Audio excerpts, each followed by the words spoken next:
Scene 1, Act 1. Douchebag messes around with settings. Scene 2. Let's play a game. Back to this patriarchal nightmare. Jeez, don't you just hate it when you're awesome? You're just the best thing. You're the greatest thing since sliced bread. But everything around you is bad. People don't recognize your genius. Your neglected child is useless. They can't even continue to win a talent competition. Your uppity wife says she's going to go back to work. Sometimes it's hard being a man. In 1980s, wherever this is. Okay then. No, I'm going towards that door. That's the place I'm going. No, don't you know? The door, see that door? That one? That I'm supposed to put the ring in the circle? Yeah, I'm going, that's... Oh, you think you're so funny. Oh, let's just keep setting the corridor back. Ooh. That's almost indicative of, I don't know, the failures in... Get it, wife, get out of the way. Wife, get out of the way, wife. Good. No, that's good. Did you put me in the bathtub again? It's not bath day. I thought we've been through this. I have a natural musk. Oh, really? It killed me? Oh, sorry. I guess I was supposed to be frightened or something. I guess that's the problem of being fearless in video games. I just assumed that it's supposed to be some sort of silly jump scare, but I was supposed to run away from the lady who wasn't frightening. Okay. Here I go. Oh no. So frightened.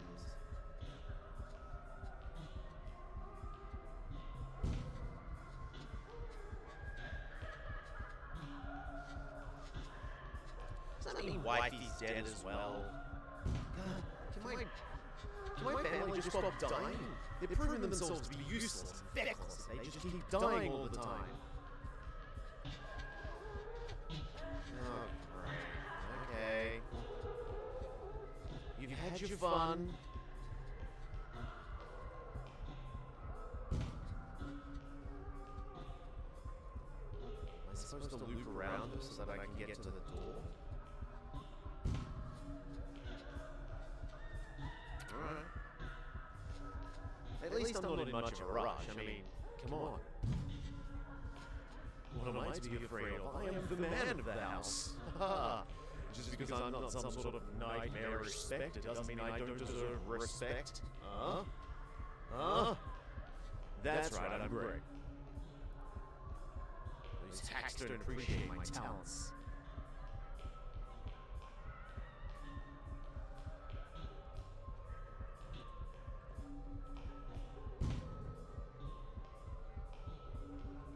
Oh, okay, that was the loop.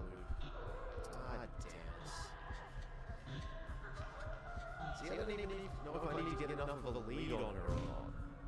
But when I go through that door, I have to turn around and go back, I guess. So it's the door with the garbage on the right.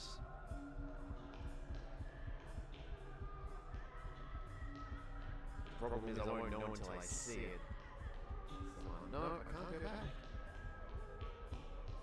Down again. Yeah, I'm a little confuddled.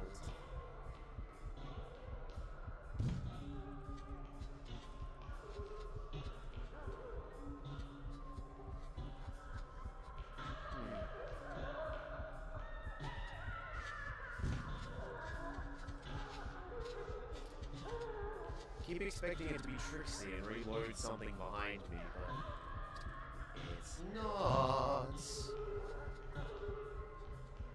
Can I pacify her with something? Darling, look, I'll buy you some earrings or something. Let's just stop this. This is ridiculous. Neither of us is getting anywhere like this. You keep chasing me, I keep chasing you, I get caught by you, I get drowned in the bathtub. It's all very tiresome. And dull, actually, really, when you think about it.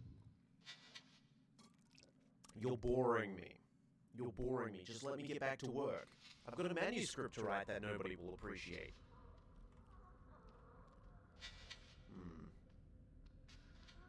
Oh no, I'm glad that I get to do this again. It's very important that I walk back towards the teleporting door.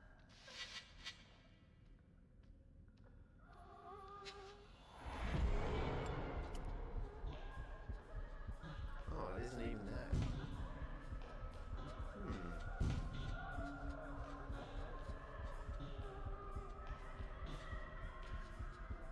There was a door with a torn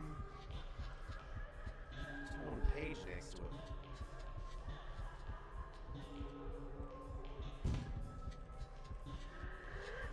Haven't seen that. There it is. Nope. Okay. Now that's...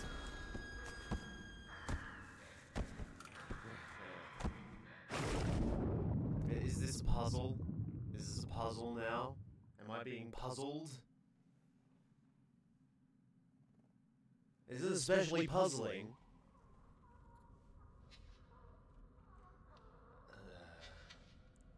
I'm not going to be too hard on it.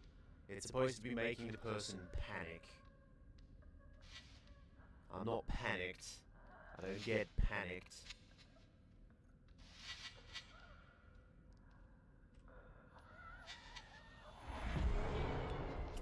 But I just keep running around in circles.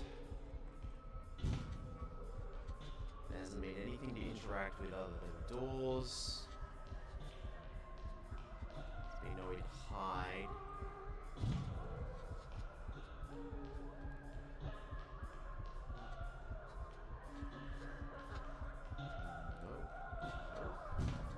Just looking around, being mindful. No higher than that.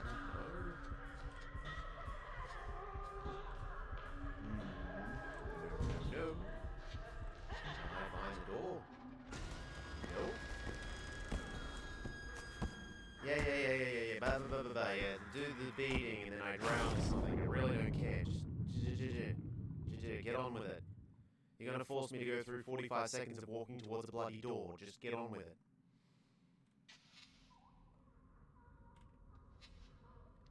And I'm locked into this. I can't do anything but, so...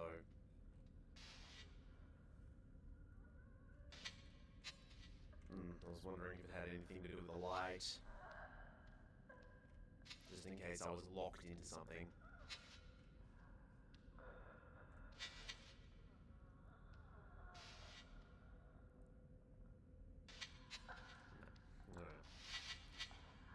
No. Yep. Yep, alright, lovely.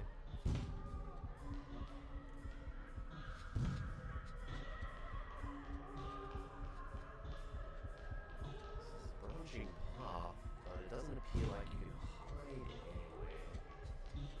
Just seems to teleport you into random rooms. I'm sure there's a path.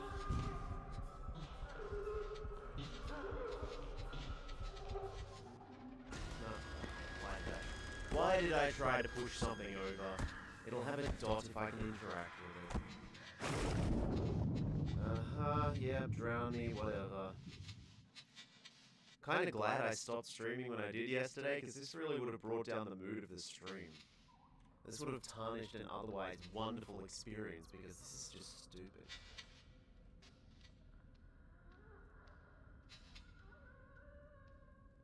Up until now, everything's had a point, everything's had some sort of logical, not explanation, but there's been some sort of pattern as to why things are happening. In this, it's just, no, you're running away from a ghost. Yep. This is all of the stuff that doesn't interest me in horror games. Oh no, Slenderman's after me. I'm so overly concerned. Don't you see how visceral this is? Watch as your heart rate grows to a staggering 60 beats a second. A second? No, That's a heart attack.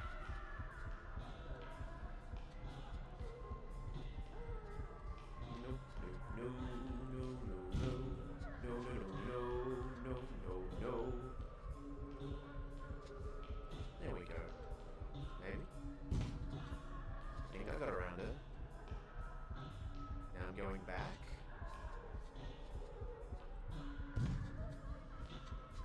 I think.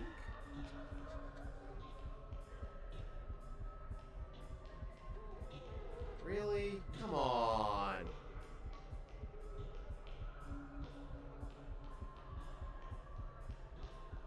Stop cheating.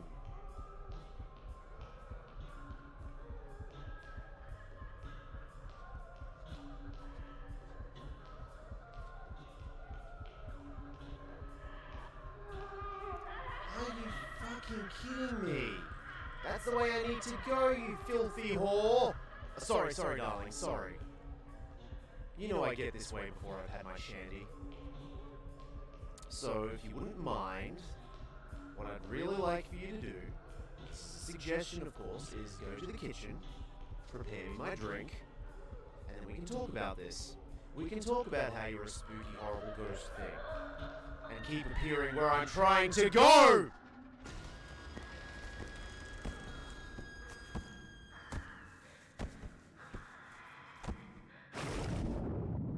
Do I have to wait and force her to follow me? I mean, she's a ghost. She can do whatever the hell she wants, I suppose.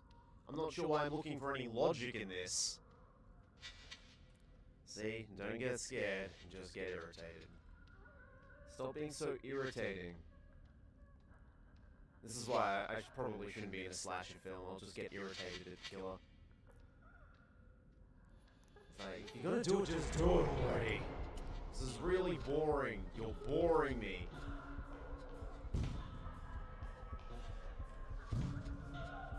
Can't you see how this is pointlessly tedious?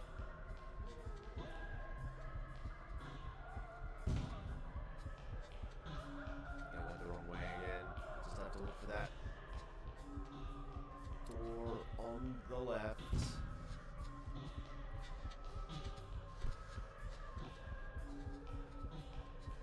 So, I mean, at this point, she's still following me. I guess.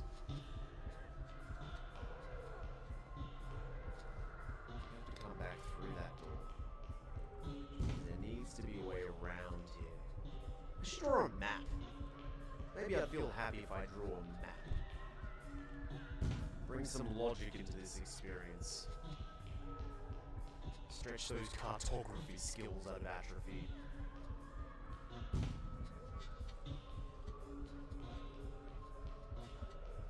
It figures now I can't find it. Anyway. So at this point I have to make sure she's still following me, right? Yep. And then I went the wrong way. Still following me? Alright. Are you gonna suddenly teleport in front of me? Is that what you're gonna do? Are you gonna teleport in front of me? Are you going to ruin this experience? Just like you ruined our daughter? What, with all the neglect and not loving her, not paying attention to her, not dealing with her anxiety? Are you friggin' kidding me?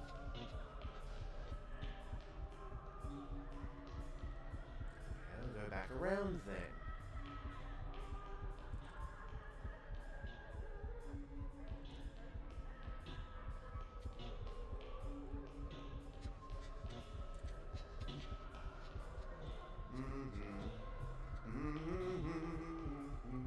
Maybe if you were a better mother, our child wouldn't have turned out so useless.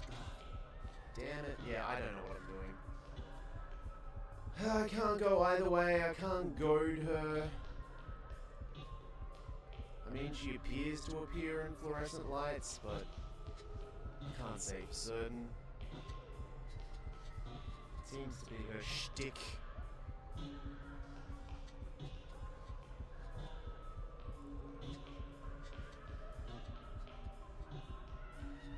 Then the lights will turn on and she'll be there, right? Yeah. Alright, so so you're the one turning on the lights progressively. So turn this light on. Okay, well, she's slightly less scary. Now, right? That one won't turn on.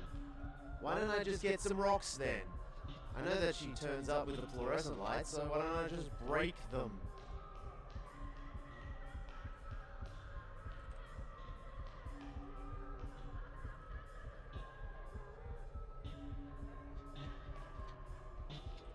She's out. Alright.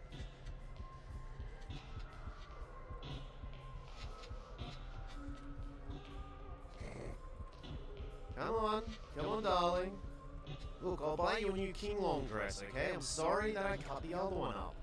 It's just that you were stepping on my feet. I'm the man. And there you are again. Can't get around her. I just can't get around her.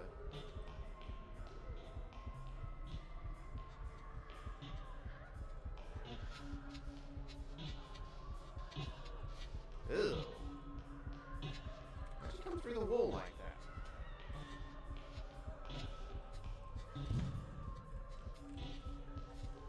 This is just bizarre. I can't go to her. She doesn't follow behind me, she just teleports as she feels.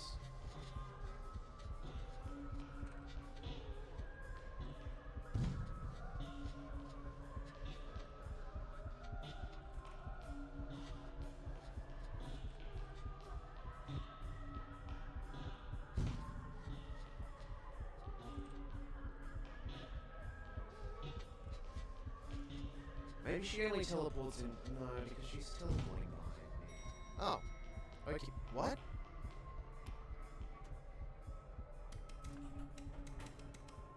Yeah, hit the button faster. Whatever. I'm just confused. Was there any reason that worked?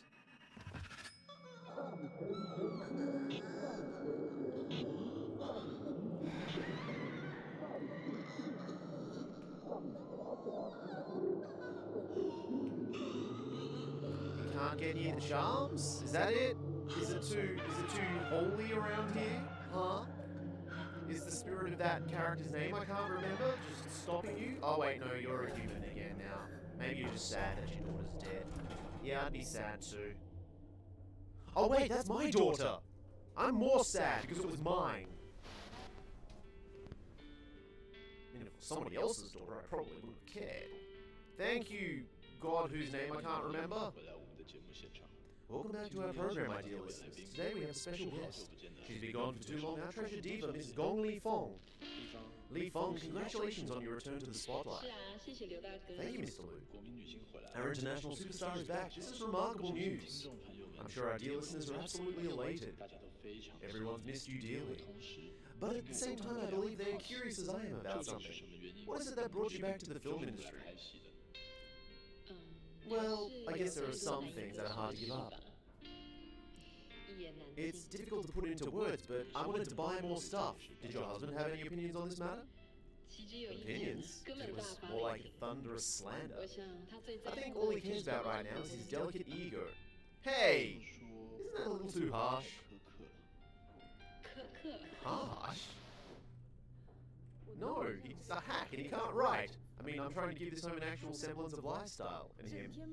He's always giving tribute money to that spiritual mentor of his, spending our money on all this weird mystical junk, burning incense and attaching charms and everything. Now home's a gloomy mess. He even insisted that I was haunted by something malicious and that I should appeal to the Guan Yin, absolve my sins. Imagine that! Your own husband accusing you of being possessed. Well, I don't know, she looked pretty possessed to me. Since childhood, Mei Xin's been very attached to her father. He constantly drags her to his mentor for any problem, and there's nothing I can do about it. So I've made a decision. After I'm done filming, I'll take my family away from that house. And find a place that's simple and quiet. A place we can call home.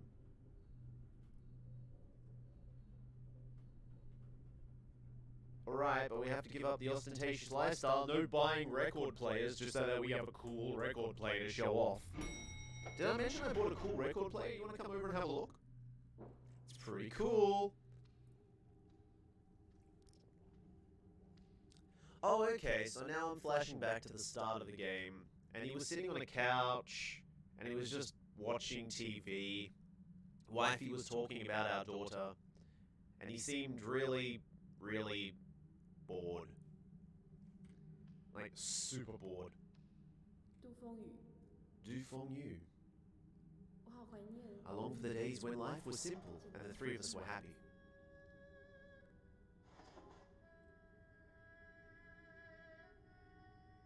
Are you a ghost, or are you just leaving me? Are you the ghost of you leaving me? You can't leave me, you belong to me!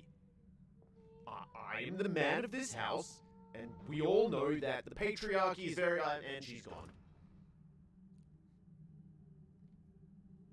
Bitch. This is obviously her fault. I should go talk to my mentor about this.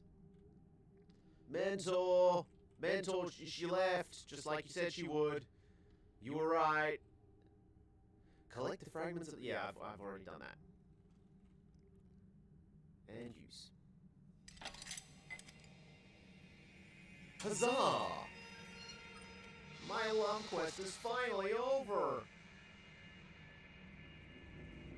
Ugh, it's really shiny in here. It's so damn shiny. I wonder if there's gonna be happy people holding hands. No, no, back to reality. Oh.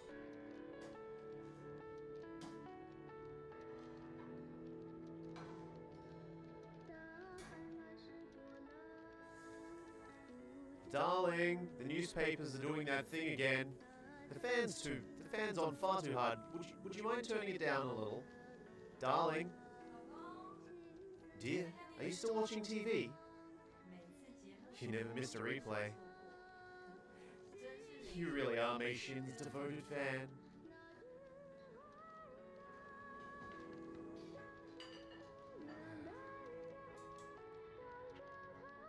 Dear.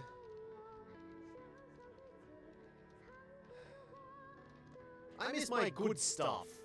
Can I become a decent writer again? I mean, probably not. You set the table for 3 again. Oh wait, no, there's only 2 chopsticks. Two sets of chopsticks, never mind. Oh hey sweetie. Oh, never mind.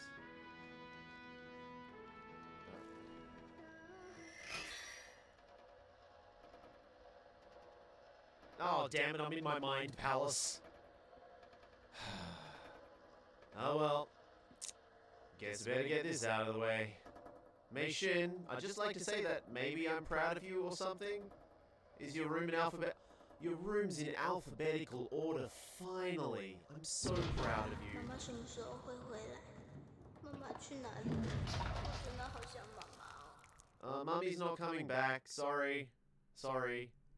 Your mother's a bitch. She left us, Mei Shin. She decided that being popular and wealthy was more important. Also, am I in a fish tank? Mei Shin, let your father out of the fish tank.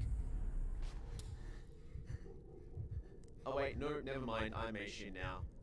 I'm having a panic attack. Oh, this sucks. God, don't you hate it when you're suddenly a girl in class and in bed? Just having all of these anxiety attacks over and over again.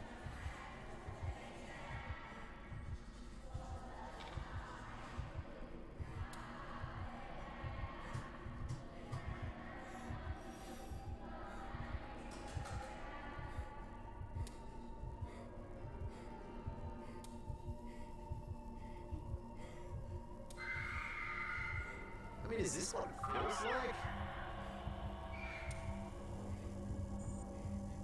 It's actually pretty effective.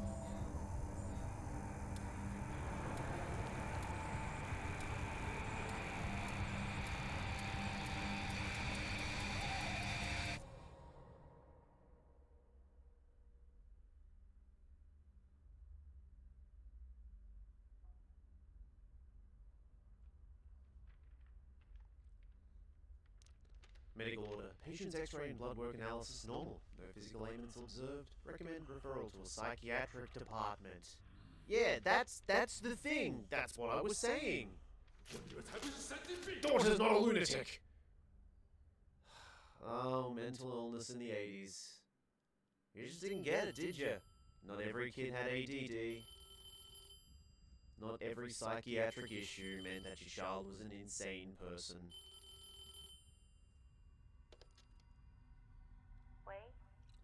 Hello, Mr. Du. This is mental. I've heard Mei Xin's condition sounds serious this time. Don't fret. Hurry and bring her over.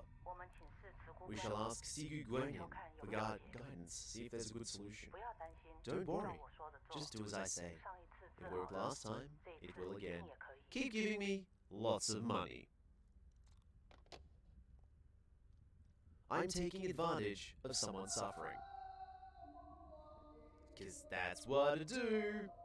Do. This is a problem. People look for any solution that they can. And when they think they found it, they'll keep spending money on it. Yeah. Unless it's actual medication, which you should probably do, but all of this spiritual healing nonsense is garbage. She's just got anxiety. She can probably relax when there's just a whole bunch of bells and nonsense going on. That sounds pretty relaxing. Oh no, what do when we go to spiritual healing? We meditate. I can feel my anxiety slipping away. I mean, I can feel my medical condition that no one can figure out what it is, just slipping away. I, Du Feiyu, humble devotee of something that I missed. She is possessed by malevolent spirits. I beseech you, take pity on her, purify her spirit, and recover her soul. Mr. Du, see anything yet? It's grey. Everything's grey. I see a candle. It's mocking me. Do you see the candle flame? That's Mei Xin's Wan Shen. What is its condition? The unsteady flickering of the flame confirms her soul's detachment. That's what flames do. What else can you see? Any sign of Mei Xin yet? Then you must search for any trace of her. Try looking for a way out.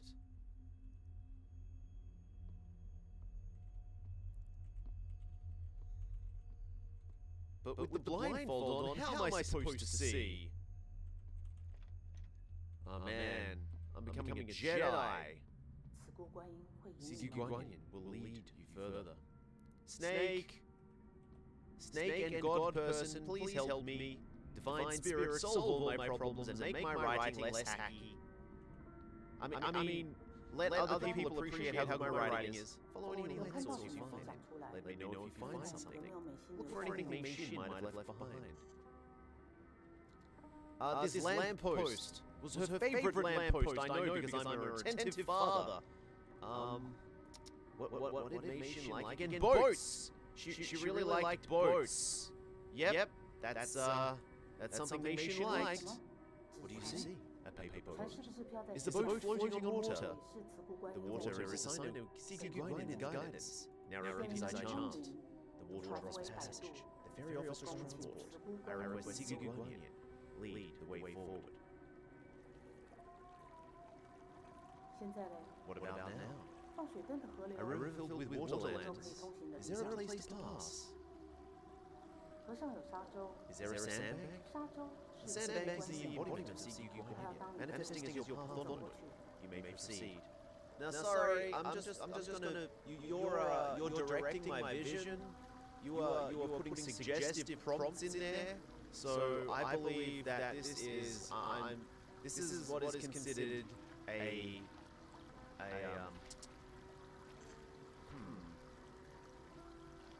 Yeah, this is the power of suggestion. Do you see anything that stands out? Like I'm gonna mention it. Ooh. I see mystical eyes. I see mystical eyes. They might be mine, I'm not sure. They might be you staring at me. Are you coveting my wallet? I'm sorry, there's not as much in there as there used to be. People had taste back then. They knew good reading when they read it. I won many screenplay awards. What's this? Nah, it's just going to a junction box. Are the lanterns indicative of something? Why don't you tell me what they mean? Because I'm a gullible sap. I mean, I'm also a concerned father who doesn't think that his daughter's crazy. Ooh, let's go off the beaten track. No, there's this lamppost here. Can you use the power of suggestion to suggest I can walk on it? No. 看那座桥， Oh, well, I see a bridge now that you've mentioned it. 继续跟着光。 Watch your step, keep following the light. Don't plummet into the underworld. Ah, but I don't plummet into the underworld. 他们在受自己的烈火。 Disregard the people below. They bear the torch of their wrongdoings. If you say so. Also, why is my daughter's soul in the underworld? Is she dead? How many sins did she do to be this far into the underworld? I thought maybe she'd be at the beginning. Because she's a child, she hasn't really sinned much. Mei Xin, you better be doing your homework down here. If you get another fun 95, I swear to God. 3, straight across the face. Because this is the 1980s. 看到什么？ What is it? An archway? 有没有路？ Is there still a path? 有阶梯？ A stairway? 那你 Then 继 proceed 续往 up 上 this. 那是通天梯。 This is the fabled boundless stairway. 走 Again, repeat my chant. I humbly invoke CCU Guanyin. Descend upon this world in all your glory. 光明慈孤观音，度世灵显四方。光明慈孤观音，度世灵显四方。 I got bored of the stairs, so I stopped imagining them. 杜先生，这是地狱惩罚罪人的 Mr. 地 Zhu, 方。 this is part of hell where sinners do something. 不要碰任何东西， This does 赶快 not 走过去 concern you. Don't touch anything. Make haste. Why am I in hell? Why am I able to traverse hell? 别担心， How is 你 that? 女儿 Don't worry. Your daughter isn't here. Oh, good. I'll help you, person who's stuck under that rock. No? Okay, never mind. I'm not allowed to help. I am but a passive observer. Remember, when you're in hell, you're not allowed to look back. Well, I'm stuck here now. 他们生前都是 They 罪 were 人， sinners in life. They deserve no passion. Just watch your step. Oh, come on, guys. It's not that bad. You just cursed to an eternity with rocks or something? Stopping a bird from crushing you? That sounds like life. Do not stop. Keep going on. Oh, now I want to stop because you told me not to. Well, I mean, they've been doing pretty well. They don't seem to be getting crushed by the rocks. They're holding them up just fine. I'm not sure what these people are doing, though. You know, you can always just climb up. Guys, just climb up. It's really easy over here. See, there's nothing crushing you. Guys, guys, the path. No. All right, well, suit yourself. Maybe they were all masochists in life. Are you sure this is their heaven? Maybe they like being crushed. Maybe they have autism and they like weight. It's helping them sleep. 好，你走出来了。 Very good, you made it through. Very good. Very good. Hey, look, it's a tree. Wait, why is... What? They books. I don't know much about this particular race's hell. What do you see? A tree? That is your tree of 想 life. 见到慈孤观 If 音， you want to witness the will of Sigu Guanyin, you must first take a look inside yourself. As such, this path will take you there. I guess. I don't know. The text is just too fast. Oh, this hole was meant for me. Ha ha ha! Remember that meme? I'm going inside now. 这边看到的就 What 是 you 你 see here is your inner self. 你要找到宝 You have 藏 to find the way up. 这条路会带 The 你 path will lead you towards the deepest parts of your inner being. I'm full of stalactites and stalagmites. I mean, that's a surprise.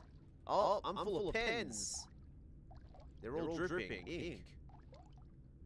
Well, that's weird. I don't know what I or screenwriter have anything to do with fountain pens. I use a quill. This must be quite shallow. This is a shallow part of myself. Maybe this is the part of me that hates fountain pens. Fountain pens. Where my quill's at, yo? 那边 What? 成功。 That should be your Wang Xin. Your Wang Wang Shen 下 should be. 你要 When 有 you went to 意 use 识 your 为 Yang Shen to admit Siku Guanyin's guidance, God! Stop subtitling so. Okay, alright. Small gripe, small little gripe of this mostly perfect horror game. Slower subtitles, please!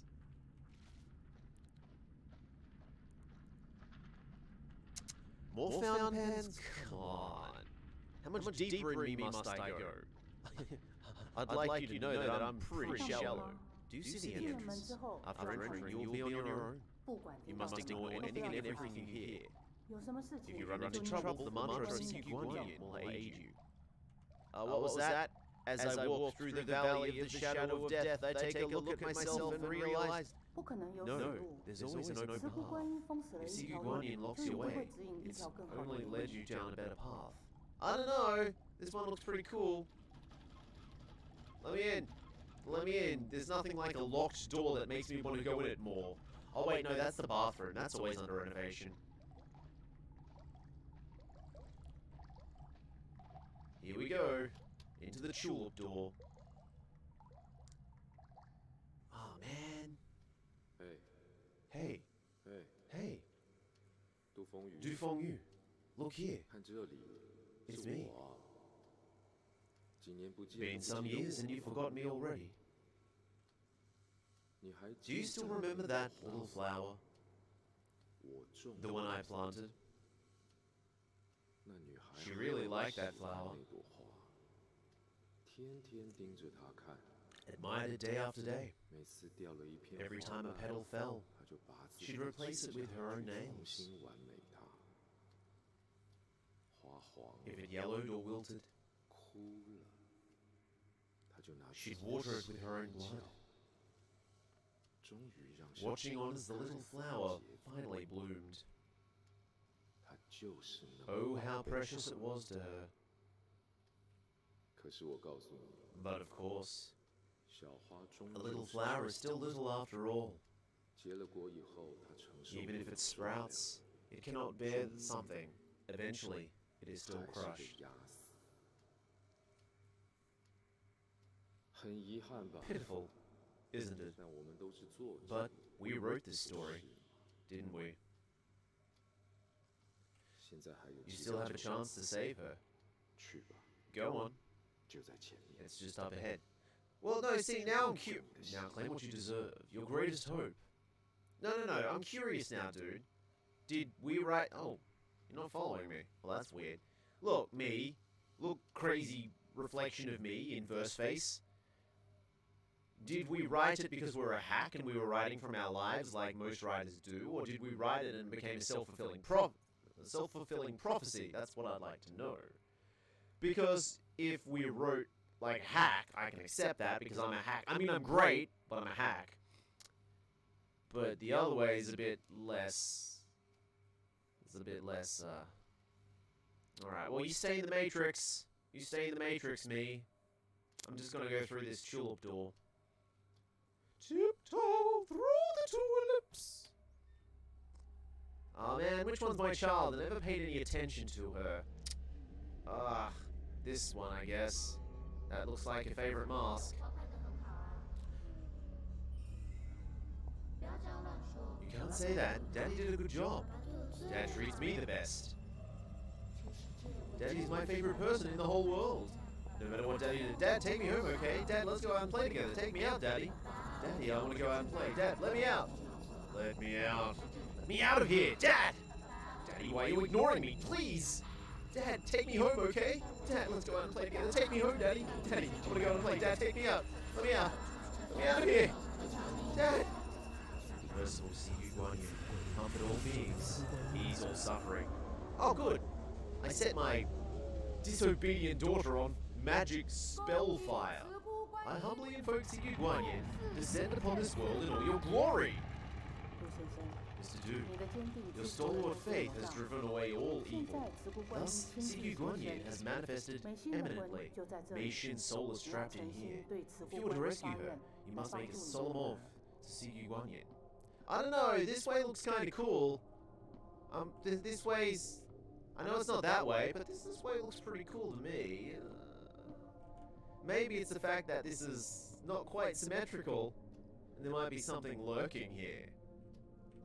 In the places we shouldn't look. In those quiet, dark depths, in the shadows of spirituality. There's something lurking. Oh my god! It's right there! A large pile of money! Alright, fine, whatever. No, this shouldn't be a lotus flower. That should be a tulip. This is inside my mind palace, right? Alright, whatever. Sorry about that detour. I guess it's gonna vape for a little longer. I really like what you've done with the place. It's got a lovely snake motif. You got that big old bell up there to ring in good fortune or the harvest. Were you a harvest god? I thought you were supposed to be some sort of harvest god. You know, realistically, harvest god. Wait. What's this?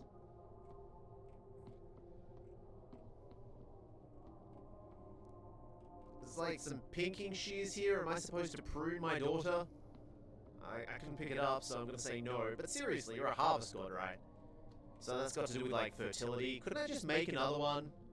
Look, children are a dime a dozen. All I need is a ready womb, and I'm good to go, right?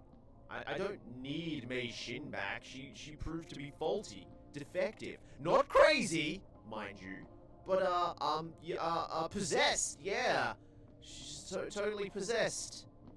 Oh man, she waiting for a fist bump? What's this? A spoon? Don't you even know me? Freaking Western I use chopsticks, damn it! Chopsticks! I did it! I spooned my daughter. Wait, no. My beloved daughter, Du Mei Xin, is trapped, her soul blinded. Accept the oath of her loving father, Du Fengyu. I offer my light. May it lift the haze from my daughter's mind. Am I gonna gouge my own eyes out? That'd be pretty cool. Yeah. Maybe just one. Just one eye, right? Just left eye blind? Although I guess this is right eye blind.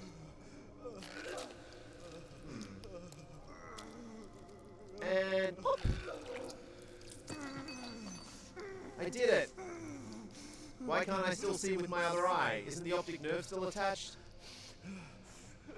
I mean, really, I should be able to, but no, that's okay.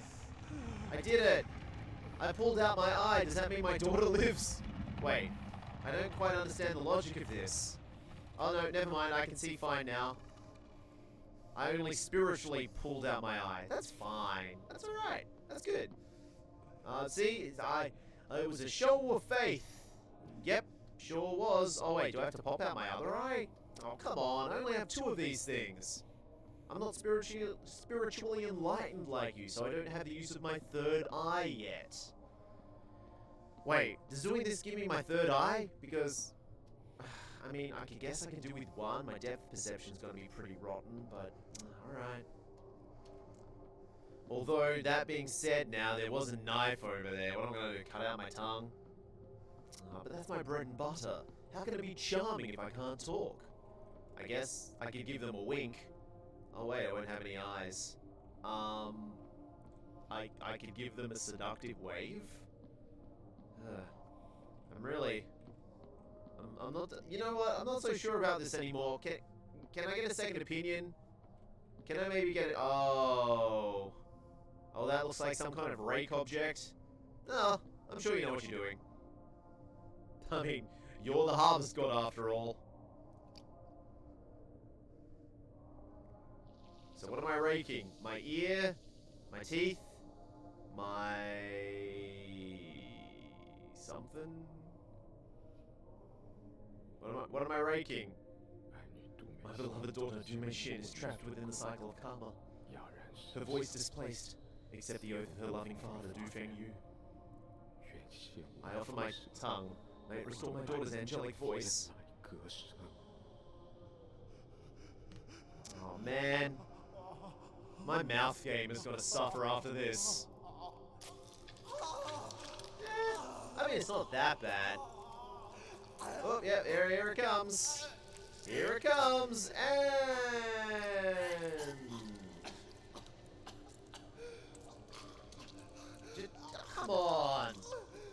that hard.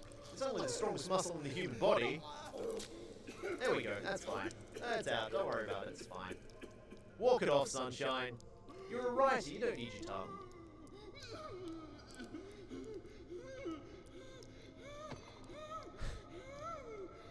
Also, I don't think my mentor is giving very good advice. But see, this is retroactive. What would a father do for his daughter after the fact? Mr. Du, now that Mei Shin's soul has been returned, we will move on to the final prayer. 从哪里开始的？ From where your efforts began, so shall they end.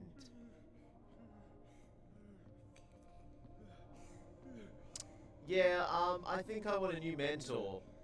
I'd like a new mentor now, please. This one seems, a little deranged.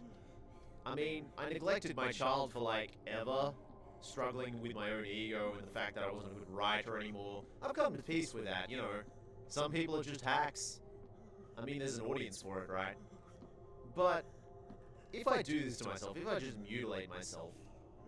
Oh, actually, you know what? The tortured artist shtick.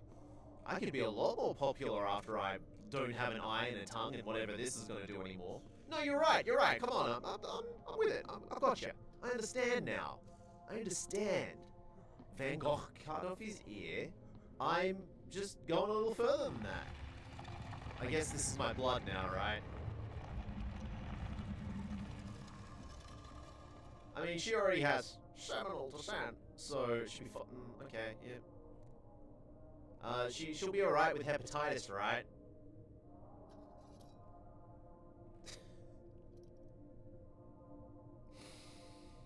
No, I need that to write. Oh wait, I'm left-handed. Never mind. My beloved Du Mei Shin, trapped in the cycle of karma. Her wings clipped. Accept the oath of her loving father, Du Fengyu. I'm not sure how I'm saying that without a tongue. I offer my blood. May it let her take flight and soar the skies. And stab.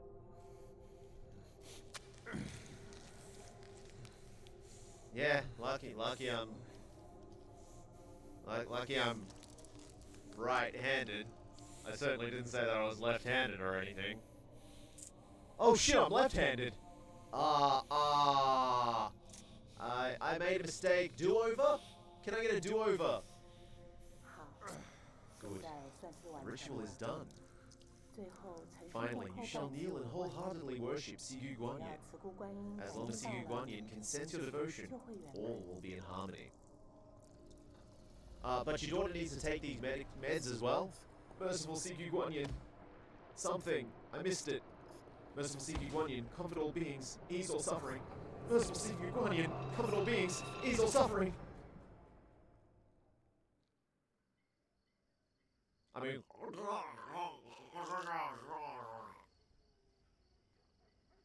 Ugh. Oh man. That was a weird dream. Lucky I still have only one eye and no tongue and a hole in my hand. Can I look at my hands? No? Can I look at my eye? Oh hey, what a nice and pleasant looking time this game is going. There's a weird bit of echo going on with your mic. Oh no, really? Is there? Huh. Wonder what that would be. Because I can't hear it.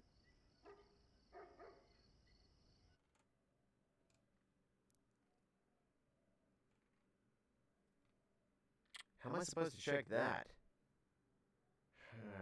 Well, see, no, now I want to fix it. Devotion, though, yeah, this is a pretty great ride. It dipped slightly there when I had the spooky chase scenes through a corridor, ooh. But other than that, it's been pretty damn solid. But no, I'm gonna have to try and fix the mic now. Shouldn't have said anything. Shouldn't have said anything.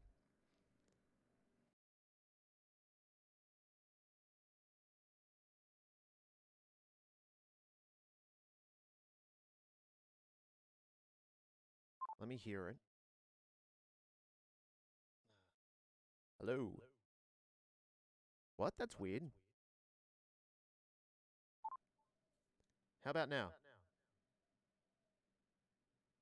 No, that's, huh.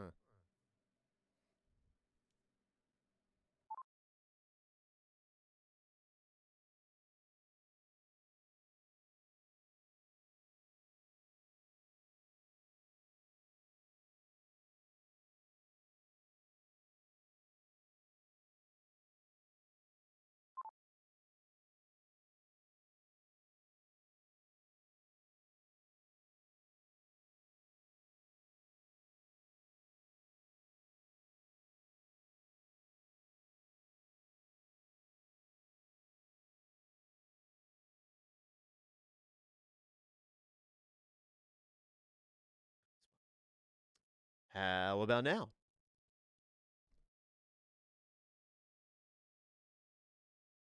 It is gross in here. Okay, good. Oh, that's alright. So only the last hour's ruined then, potentially. God, it's almost as if summer is coming. God damn, let me get this fan on. Oh yeah, it wasn't too bad, but it's sort of going to undercut some of the messages that were going on. The horrible, horrible patriarchy and treating anxiety as a mental illness, and so not getting it fixed and instead, you know, giving all of your money to a cult. You know, all the normal things that happen. Right. Guan Ling Rite. Spiritual linking. The Guan Ling Rite is a ritual that has been passed down for centuries. With the guidance of a spirit medium, it is possible to chant an incantation, and enter the spirit realm. The Wan Yen Palace. The Wan Chen. I'm really bad with Chinese. Palace resides in a person's inner conscience. By observing their own Wan Chen Palace, one can balance their soul, strengthen their aura, and then predict and shape their fate. To initiate the Guan Ling Rite, one must first write down their address and horoscope, and their bank details. The spirit medium will answer any questions and guide the host to their intended answer. Common questions include asking about one's career, fortune, and health. If someone is seriously ill, they can also ask for healing and recovery. Right. And credit card details and tax file number. And yeah, my, okay, so this is my creepy shrine room. But no, there was a decent payoff for the chase, but I was trying to look for a logical way through it. And I kept saying, okay, so it follows the lights, and I was trying to get back around to the room I was trying to go into in the first place. And then I sort of just eventually accidentally found the way through. Ritual consultation notes. Seeing a sandbank equals related to water. Lotus equals linking the subject to the souls of the underworld. Seeing the lotus sink under the water equals subject must be immersed in liquid. Offering blood in a bowl equals pour the wine into the container, no water. Mentor suggestions. Wine warms the body, forces out the cold. A wine bath is good for the body. Bathing in the brew promotes medicinal effectiveness, allowing it to flow through the meridian system. Sigu Guanyin will send the spirit serpent into the body of all those who bathe in this wine, spreading its power to heal all physical ailments. Oh, I get it. So the daughter was getting drunk, so her anxiety was managed because she was just plotzed. Suggested ritual steps. The invoker covers his eyes with a red cloth, which lets him connect to his soul in the spirit world. 2. Prepare a bottle of pure wine. Do not mix with water. Sokum-based liquors are optimal. Place spirit serpent inside. The invoker offers up his blood in a container, a soul for a soul. Place subject in container. Well, that's probably what all the red drowning imagery was. Oh dear. I think we might know what happened to the daughter. That's unfortunate. A rowdy snake in some wine bath with a small child. I'm sure that'll end well. And so it shall, because I'm the patriarch of this family, and what I say goes. Yep, certainly, certainly the patriarch of my family. Sure they're around here somewhere. Oh, sorry, I forgot this is a puzzle. Here we are.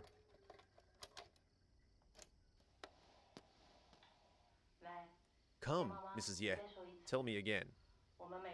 Every time we pray like this, no doubt your entire being feels wonderful and lifted.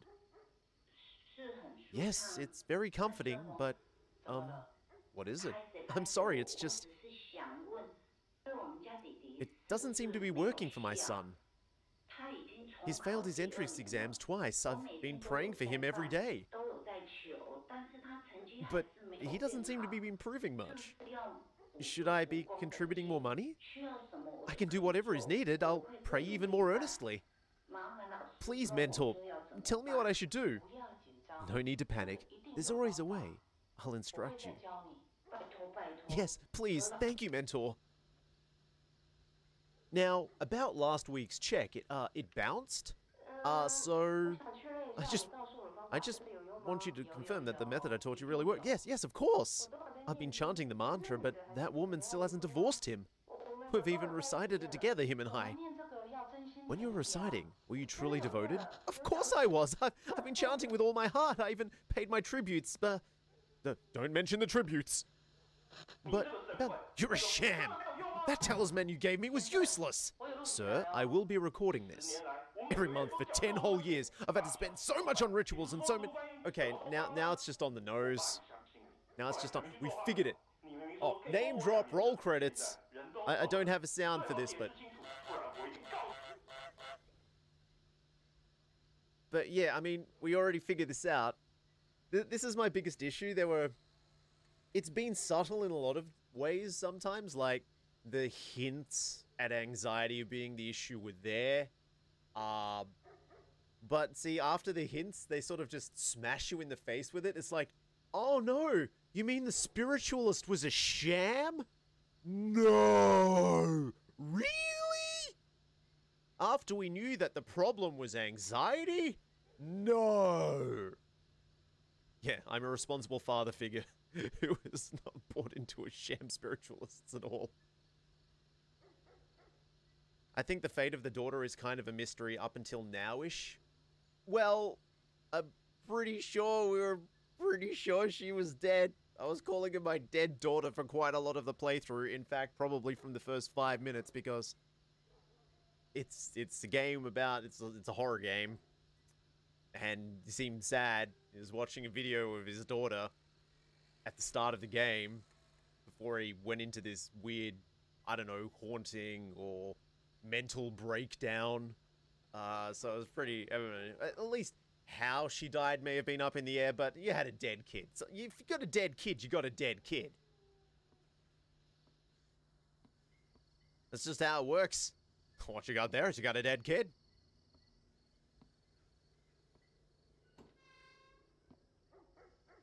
I mean, I'm not too sure about his choice of pornography, though.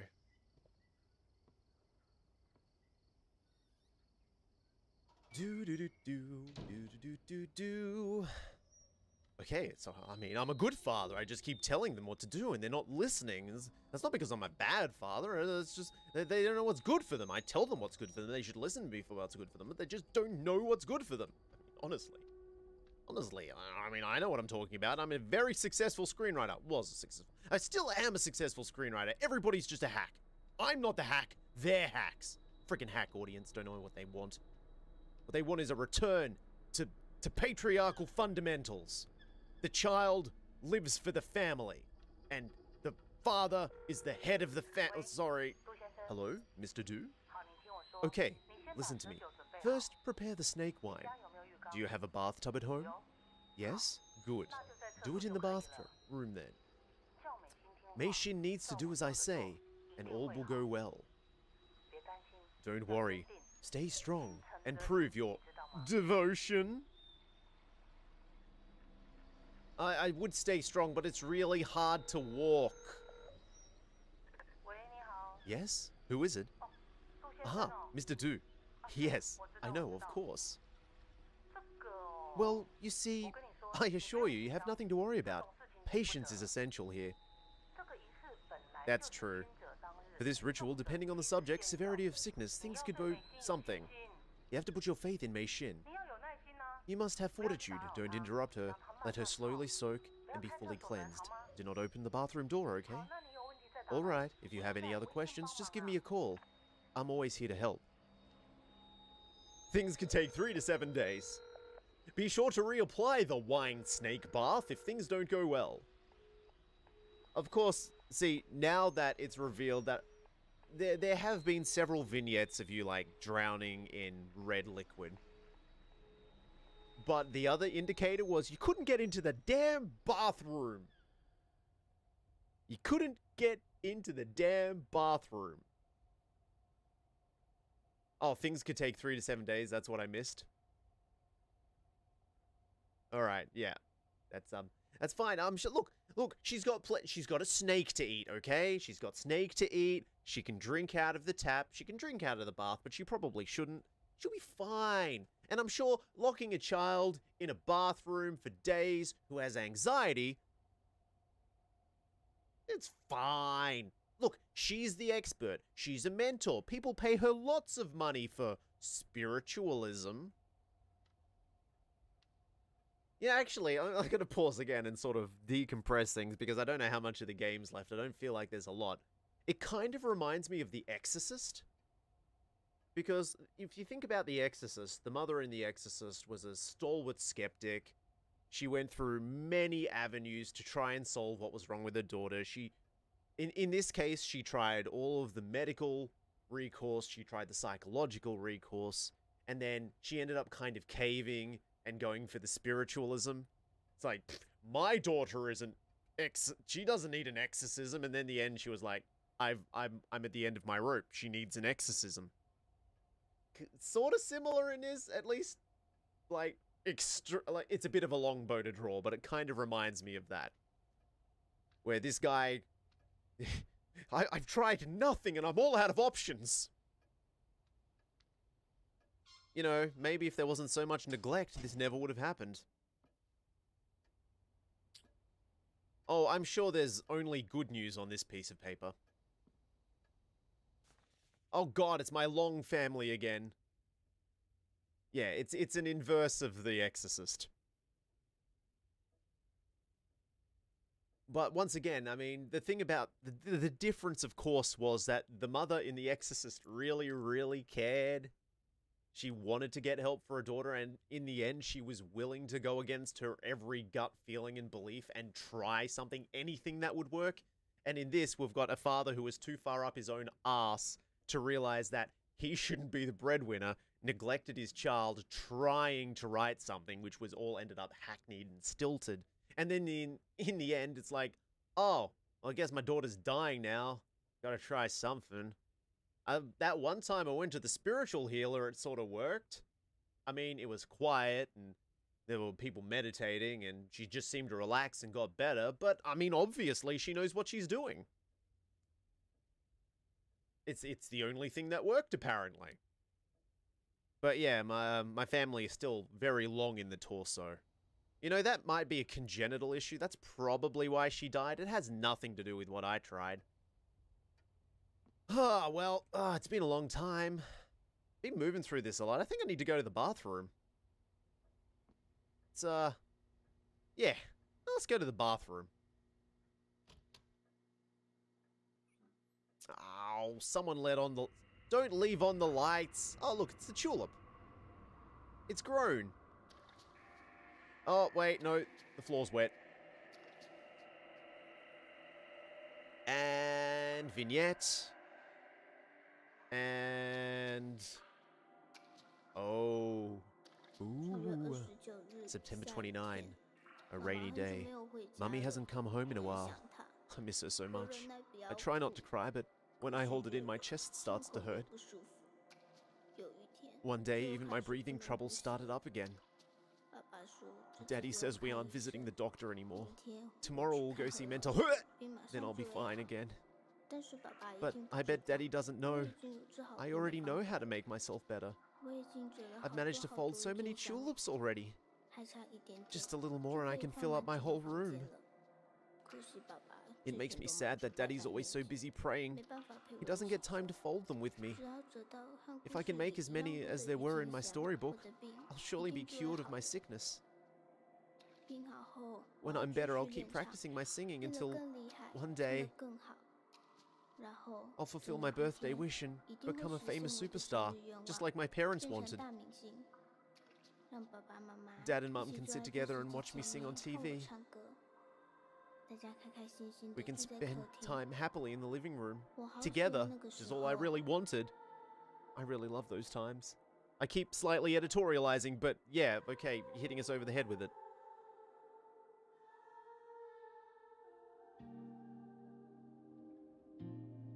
But the game is very effective at all of this. Like, once again, I don't get scared by this stuff, but I can appreciate the craft, and it's really there. And it's a shame that people can't get their hands on this anymore.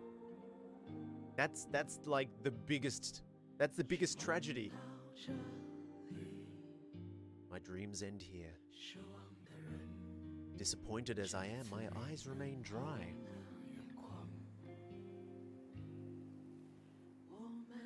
We let the ocean drown out our voices, enjoying the bitterness. In the chaotic light, I close my eyes and see.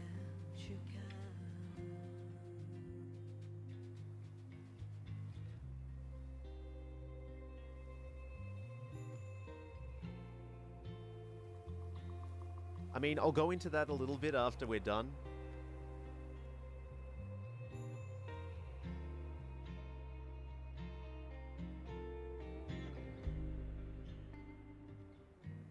Hey, they aren't tulips, they're pinwheels. There's never been any heavy pinwheel imagery in this game. Books, yes, there was a suggestion. I'm a writer and she enjoyed reading. I still want to talk about the universe and sky, or the gravel on the beach and life. Will you still be laughing at my absurdity?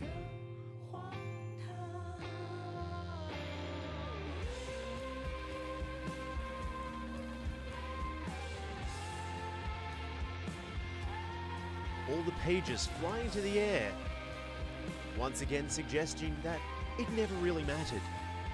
It wasn't important that I was a writer. It was important that I was a father, and a damn good one, except for all the times that I wasn't. And here I am in my mind palace, walking after my dead child. Only to have her run away. Come back here, child! We let the ocean drown out our voices, enjoying the bitterness. In the chaotic light, I close my eyes and see.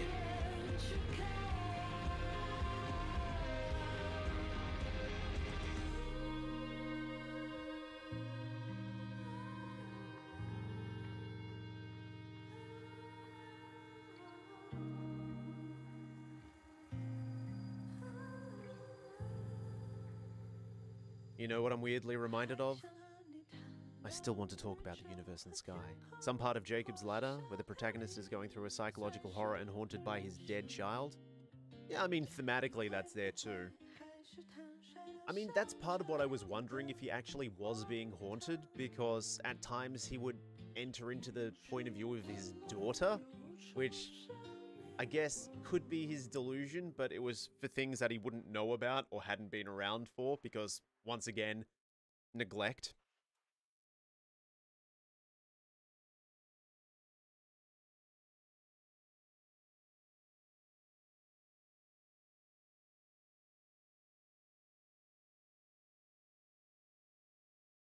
Haunted in the psychological trauma sense? 我们回家吧 Daddy, let's go home. Well, no, see, I don't know, because I think it was almost like he was being directly haunted. I'm not sure it was a psychological thing, because you would literally enter into the point of view of the daughter. Someone once pointed out that the game spares us from actually seeing what the dad found in the bathroom. Well, that's probably for the best. it was more effective because it did a lot of the correct things, like just sort of running off the laundry list of what you probably should be doing in a horror game is you should be using the fact that it's a video game to take advantage of the space, which it did. You should be telling a story that's worth telling, which a lot of the times horror games get wrong. They just go, this is the monster and this is the lore behind the monster, but there isn't really any deeper meaning to it. It's just like, the scares happen. It does the filmic thing, which is don't show your monster too much, because in doing that, you kind of deflate the whole thing. And it could effectively use sound design and lighting and all of the tools they have in the gaming grab bag to actually put through this story and to build tension and to immerse you in the experience. They even made sure that the UI was at a minimum, because anytime you do something gamic in one of these games, it kind of takes you out of it. So they kept that as Spartan as they could. So they did a lot of things right. They did a lot of things right. You know, they tripped over a little bit once or twice. But it was good as well. It was probably the perfect length as well. If I didn't keep forgetting that I had items in my inventory. But going back to, like, what was happening, yeah, I think you could say that he was being metaphorically haunted by what had happened. And that's fair. I mean, he'd made a lot of mistakes, and at that point in his life, he was probably grieving quite a lot and maybe finally had time for some introspection. But the other thing was, there did appear to be something supernatural happening, because he was going into places he couldn't have possibly known, because he was a bad father and didn't know about these things. For example, when you picked up the third piece, well, for me it was the third piece, of the puzzle, you literally crawled into the closet, and then your daughter had a diatribe about how she was comfortable in there and she could sing, when her parents had people over. That's where she hid. And I guess he could have known that that's where she hid, but everything else, I guess, could have been up to interpretation. He was a writer. He was kind of writing something similar as well. That's where it all gets a bit grey. Because it could be that it was all a fabrication. It could be that he literally wrote this little story about his family while not really engaging with his family. Yeah. I suppose the ambiguity is probably also what makes it very satisfying. Is you could probably argue that both are true. That it was just in his head. Also, mental illness tends to travel in a family. He could have also been mentally ill to some degree.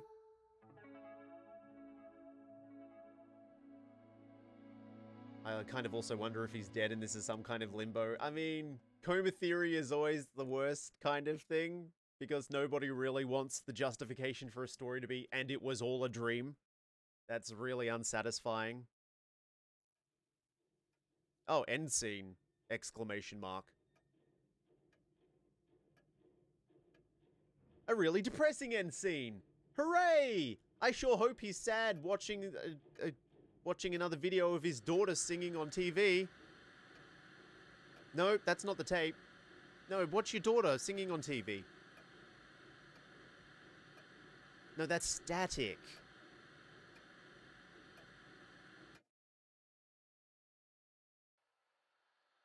Yeah. No. I mean, I honestly think he killed himself there. Yeah, I mean, that's a toughie. That's a toughie. I mean, perhaps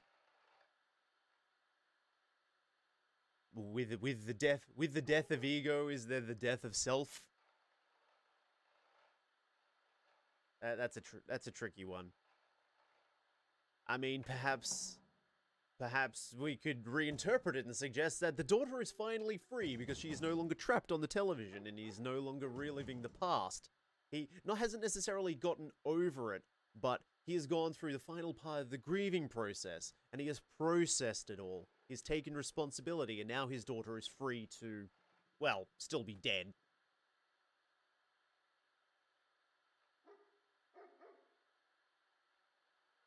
Oh, no. I mean, what happened to the daughter is obvious. She died. She drowned in a bathtub full of wine. That imagery kept coming up over and over again where things were being cast into a red lake. Your wife was literally drowning you in a bathtub full of red. I think it's kind of easy to say what happened to the daughter, but how the story was being told is up to interpretation. There's no ambiguity with a dead child is still a dead child. There's nothing ambiguous about that. She was a corpse. But one of the things I don't quite get, because I was sort of looking through this, I went into the game blind in itself, but I'd seen, like, promotionals about it and everything, and there was this, like, there was this, people seemed to be obsessed about the doll, and thought maybe the doll was creepy, maybe they were getting, like, Annabelle vibes, and the doll was in the game for, like, all of 10 seconds. You weren't really being haunted by the doll. The doll sort of just turned up a couple of times. And, you know, they did the whole mannequins are looking at you thing. And it's like, oh, that's nice. You know, it's good to see that they were doing that. Yeah, there is this inclination of people... Like, I've actually taken quite a cynical view on the whole everybody's putting mannequins in their horror games. And people would suggest that it's because people are scared of them. To me, I suggest it's because Mark Fishbach is scared of them, and people just want their game to go viral. So if you put mannequins in there as the scary thing, Markiplier is more likely to play the goddamn thing. And then he goes, oh, I'm Markiplier and I'm scared of dolls! Oh! And then they sell 50,000 copies. And they can justify it. I have a friend who isn't really creeped out by anything except mannequins. Like, I'll accept the reason why people are afraid of mannequins, and it's that nebulous fear of the unknown. Is like, it's difficult for you to trust somebody if you can't see their eyes. They're vaguely human, so you get this feeling of unease as your brain tries to process them like they would a normal person. Like, you see a stranger out on the road, and your brain does translations to make them look familiar. So you think you recognize somebody in a crowd, but you don't really. It's just your brain filling in gaps. And then it's like, you look at a mannequin, you can't really do that because they're almost human. They're kind of human, but they're not quite there. I like the Silent Hill 2 mannequin design. For what it's worth, then again, Silent Hill 2 did some really good monster design. I mean, it's a different kind. I would almost consider Silent Hill a thriller rather than a horror. Because of the way it's built, I think effective horror design, you probably are... I guess, once again, this might be a personal inclination. And maybe it's because there's been, like, a lot of budget horror, but you should be hiding your monster as much as possible.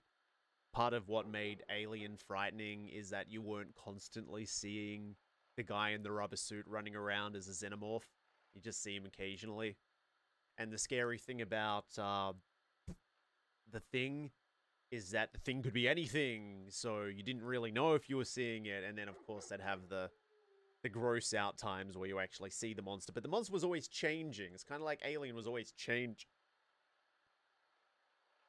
But yeah, the Silent Hill series always seemed to be more towards thriller. And they can be appreciated in a different way. I don't think anybody's legitimately scared. But they might be going, oh no, guy is gonna kill me. Now I'm concerned. But no, sort of circling back around, I was going to talk about it. The banning of the game from a certain area of the world where I will never make any money about, so I'm not particularly concerned about talking about them. Really, I want to blame all parties involved, because there was no particular reason for the devs of this game to do that. Like, they were already indicting this kind of patriarchal, old-timey feeling that may still be prevalent around there, where the family is most important and the father is most important as part of that, and the children live for the parents, and all of this cultural dogma that's still going around in that area. And it was probably done reasonably in that regard. You don't need to take a shot at anybody else. You don't need to go, ha ha ha ha, I'm gonna shoot for the big man. I'm gonna shoot for the big man upstairs. Their excuses that they gave that was a placeholder article that was accidentally listed in for a game. Yeah, unfortunately, that's a pretty big accident to make when not upsetting that particular part of the market, especially for a smaller dev team, especially for a smaller studio that can't really go, haha, I'm Trey Parker or Matt Stone. We can make, we're already multi-millionaires and we don't care if we upset China. It's like, yeah, of course you don't. You don't care because you're not really going to lose out if China doesn't like what you do.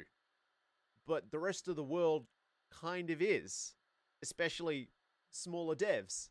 If they're an indie studio, you can't go poking the bear because then you might not be able to make a third game. And that would be really sad because Detention was fantastic. This game is fantastic. It's really gonna suck, especially when you're in Taiwan, exactly. That's a big no-no. And I mean, I get it. You want to say something, but we've all seen what saying something gets you. Unless you are literally in a tower made of ivory, surrounded by all of the money that you've made from your 22 series cartoon, you probably can't afford to upset China. And I know I keep bringing it back, but honestly, the fact that everybody's applauding Matt Parker and Trey Stone for being brave to take on China and doing their new South Park arc, it's like, get stuffed. Get stuffed. Oh no, the millionaires are being so brave. Good for them. Aw. Here's the world's smallest trophy. But yeah, that's, it doesn't probably stop them from selling it themselves. They could probably host it somewhere and sell it from their website, you know. They could probably still sell copies. They don't have to sell on Steam, but the issue is, when you don't have your game on Steam, especially if it's an indie title, you've lost a large section of the audience because many people aren't going to know about your game unless it's there. Maybe you can have a demo on itch.io, maybe you can get the game on GOG if there's enough of an upswell from the community there, but the main issue is people just aren't going to know about your game, and if people don't know about your game, no one's going to experience it, regardless of how good it is. This could have been my favorite game from this year. I mean, at the moment, it probably is. Untitled Goose Game was really fun, but that was, like, very low scale. It didn't do any... It did something... Yeah, It did something clever, and it did what I loved about games when I was growing up, where you would take one simple mechanic and you would build a game around it because that's all you had. You just had that one gimmick, so you had to make something out of it. But this sort of enters into the video gaming as art. When a game is constructed well enough, it transcends just being a game and it becomes an experience. And when it's an experience, I think it can be considered artwork. And this definitely heads closer to that. It does everything I enjoy in a game, even if I am not physiologically affected by the game. So yeah, it's a great game that no one's going to experience. Well, at least not in the short term. And that sucks. Really sucks. There was a spelling error in there. I mean, that takes off points. You got to give it a 97 or a 96 because they can't spell. I mean, God, A-U-R-D, please. But still, it was a really good game. Oh, boy. I don't know if you can say that it was objectively good. A lot of audiences will probably be bored by the game. but I think that it effectively builds an atmosphere. The mechanics are simple enough not to really get in the way of the immersion. The sound design works. The lighting works. Nothing was ever too dark. Like a lot of the indie titles, especially the itch titles, they don't understand that you don't just make a game completely black, especially if you have to interact with things. You just keep it simple like they did. Just a little dot. Just a dot to indicate it's something that you can use. That's all you need. It doesn't even need to be bright white. It could be like a pale dot. It barely gets in the way. So long as you know that it's usable. Less is always more in these cases. I see, the thing is, I didn't realize I was that close to the end. I felt like they could probably go on for a while longer. Also, there's something else that's a little confusing, because... hold on, let me go into options here. Okay, because... there was a warning at the start of this game about gore. And the closest thing we got to gore was a guy removing his tongue in grayscale.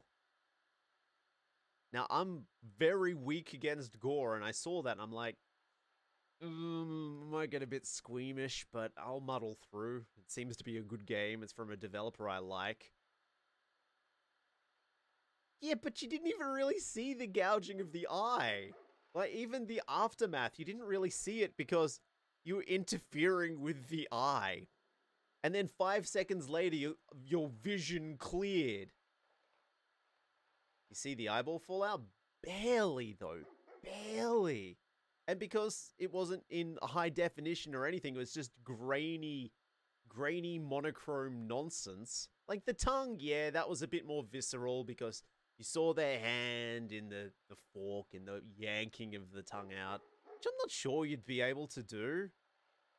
I mean, of course it was like in a dream sequence or a vision quest sequence. So yeah, maybe in that you can pull out your own tongue. I'm not sure you can pull out your own tongue. The Mythbusters, get on that. Fred Savage, pull your tongue out. Do it on your YouTube channel. That'd be interesting. I'd be interested to see that. No, actually, scratch that. MatPat. Maybe there's a film theory about it he can do. I'd like it if he ripped his tongue out. That would be that'd be pretty good. I think he'd be doing the world a good service there. But yeah, I mean, I wouldn't say that it was gory. It certainly wasn't a gore fest. Maybe it just needed to be in there to warn people that might be more affected by it. I keep forgetting that I'm a complete sociopath, so things like that don't really affect me anyway. But still, I don't know. I don't know about that game. You might have spooky hauntings of your dead daughter who was apparently okay at music so long as she wasn't especially concerned, but yeah, I'm not too sure about the ripping of a tongue out. Also, it's kind of funny that, like, the big haunt happened, and it was your wife. But if MatPat lost his tongue, how could he explain giving a video game to the Pope as a sign of peace? I gave the Pope Earthbound. What is it? No, you give him Undertale. I gave the Pope Undertale, because I'm great. And I keep mentioning that I record this in a closet, and I stay in that closet, and I never emerge from that closet. What could it mean? Is MatPat the gay? But that's just a theory. A gay theory. I don't know why I keep doing that. But he just has to keep mentioning that he's in the closet. It's not me, it's him. You can't blame a man for... I just don't like the man. He's like the poster child of selling out everything you love to make money on YouTube. And this is what I feel. He should go back to doing the videos where he just does science about video games. That was the stuff he was interested in. But then he stopped because Five Nights at Freddy's made him a lot of money. Not to say that he was ever necessarily a very good content creator. But, you know, he moves with the market. It's a soulless experience. Hence why I'm playing indie games. And not being one of those beardos that's screaming, because that sells. You're saying him basically writing fanfic and shilling it as game lore theories infuriating? No, it's not even that. It's not even that. It's the fact that he doesn't make content that he wants to make. He farts it out. Because he has to. The only way to make money on YouTube as a creator is to continually have a stream of content going out. So it means that rather than researching, doing analyses, and really being thoughtful about it, I miss digressing and side questing. Yeah. That's just it. It's the climate that YouTube is in that forces him to have to make content like that. And yeah, it's... If it was something that he'd been doing all along, then you couldn't say that he was selling out. But he's selling out because he did differing content previously. It was kind of like another thing that I've seen recently is, I don't know why, but Pokemon seems to come in waves. It probably has something to do with it as the games are released. There's like this upswell of interest in Pokemon content. So there were some smaller YouTubers that had been doing just like nonsense videos. Like, can you finish Pokemon Red with just a Ghastly? And they exploded. So now those content creators are forced to make those videos every week so that they can keep people interested and keep their view counts up, because they probably only had 20,000 people watching their content up until that point. But now that they've exploded, well, I guess that's the content they have to make now. Too bad. Even if you liked making the other content. It's the trappings of success. Whoop. Because, unfortunately, a lot of the market is just driven by money. To be honest, I mostly stick to smaller-ish YouTubers that rely more on Patreon than YouTube monetization, and them not being as beholden to extreme exploit, search engine algorithms, means and economy. Yeah. Look, I mean, like, the main guys I watch are Frederick Knudsen, I watch Nightmind and Red Letter Media, and they're all Patreon-driven. So they only release videos when they're ready to release videos. And Geno Samuel, but I only watch him because I'm really fascinated by Chris Chan. He's doing this extreme documentary. I think he's up to like part 25 or 26. And that's like a guilty pleasure. If I'm not just watching like couch garbage, if I'm watching that stuff, I'll just watch Achievement Hunter, and that's enough for me. I watch Noah Cadwell Gervais because I have too much time on my hands and like long-form travelogue video game essays. No, that's fair too. Nightmind does like deep dive analysis into a lot of like long-running horror YouTube series. Knudsen does documentaries, and yeah, Red Letter Media review movies and. But once again, that's more of a Red Letter Media and Achievement Hunter are more. You have a group of funny guys being funny, and it just happens to be that either movies or video games in the background, and that's the kind of content I'd prefer to make as well. And of course, the fact that I do a job for money means that I'm not beholden to play all of the trending nonsense on here. I can just play what I want. And that's why I'd prefer to do that. I can't sell out. I can't sell out because this isn't my paycheck, and even if it was, I wouldn't be. Because that would be awful. Why would I want to do that?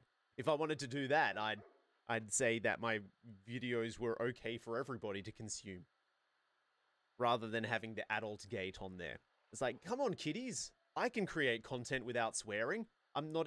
Other than calling my wife a bitch, I didn't swear once during this stream. I don't think. No. no, that's it's the death of intellect. I only called her a bitch because I thought it was funny that this entire time he'd been trying to placate his wife and then eventually just called her a bitch when she left. I never swore for the first minute. Advertiser-friendly content on YouTube. Haha. Just censor those first few swears. Yeah. I mean, that's fine. That's fine. I don't know if Twitch will ever become as militant as YouTube. But if it does, I'm ready to roll with those punches. I can say awful, terrible things without swearing. I don't think I'll ever be advertiser-friendly. But I can certainly say things without swearing.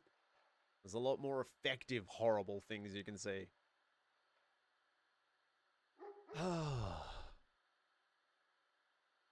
Usually I'd like to discuss what I would change about an experience like this, but they really nailed it. It's certainly an experience that probably would have been further enhanced by a little bit more knowledge on the culture, but I think with Detention, I had somebody in here from Taiwan explaining a lot more of it, because there was a lot more that seemed to be culturally bound. This transcends it a little more, and if there was something that was a little bit more culturally significant, they would go out of their way to explain it. Like, there's a scene... Devotion seems like the next step up from PT. Also, I wonder if this corridor horror genre is just cursed. See, my biggest concern now is this and Layers of Fear. I'm not sure which one I liked more, because they're both great. I think maybe Layers of Fear wins out just slightly more, not necessarily because it was more culturally relevant to me, but just because it was a little longer. And I got to enjoy the game for a longer period of time. It might just edge it out in that regard. But these are both games that use that kind of formula and do it right. But yeah, for example, there was later on in the game, there was a scene where you were a baby and you were crawling through this corridor and there were things hanging from ropes that were swinging above you, waiting for Layers of Fear to get pulled from stores. I mean, if they call a certain somebody Winnie the Pooh, then yeah, maybe they will. They'll just do it. So, I mean, Layers of Fear 2 was all about old films. So I don't know if there's necessarily anything there that they could possibly get themselves pulled for. That'd be funny though, is that they just happen to have like Winnie the Pooh playing on one of the film reels, but it's translated into Chinese, and it's like, we're trying to get ourselves banned. So what was I saying? Yeah, there was a section where there were these items on strings that were being swung, and there was a baby crawling through the middle of them, ended up on a stage in front of her father, anxiety. But before that, there was a piece of information that said on their first birthday, there was a tradition that there would be a series of items placed in front of the baby, and whatever item they approached and took for themselves ended up being like their special talent. This is what they got their My Little Cutie Pony mark about, or whatever. I don't freaking know. But it was like that. And then to me, it was like, okay, so what we've got here is parents that are kind of pushing their child in a particular direction. There was always an insinuation in the game that this wasn't the path the child had chosen. It was a path that the parents had chosen for the child. So it's like, I was joking about it initially when I read the thing, and it's like, oh, you know, it's they got all of these items. It's like, yeah, but take the microphone. Baby, first year child, take this thing. This is the thing you want to be. Because Mummy and Daddy know best. Mummy was a famous singer, an actress. You. And then there were other things as well, like through his script writing, it would then suggest that, oh, the child was happy and said, yes, I will take these items you gave me and become successful so that in your old age I can take care of you. from what I've seen, the game... Well, no, that's what I'm saying is the sections that seemed like more culturally grounded were explained.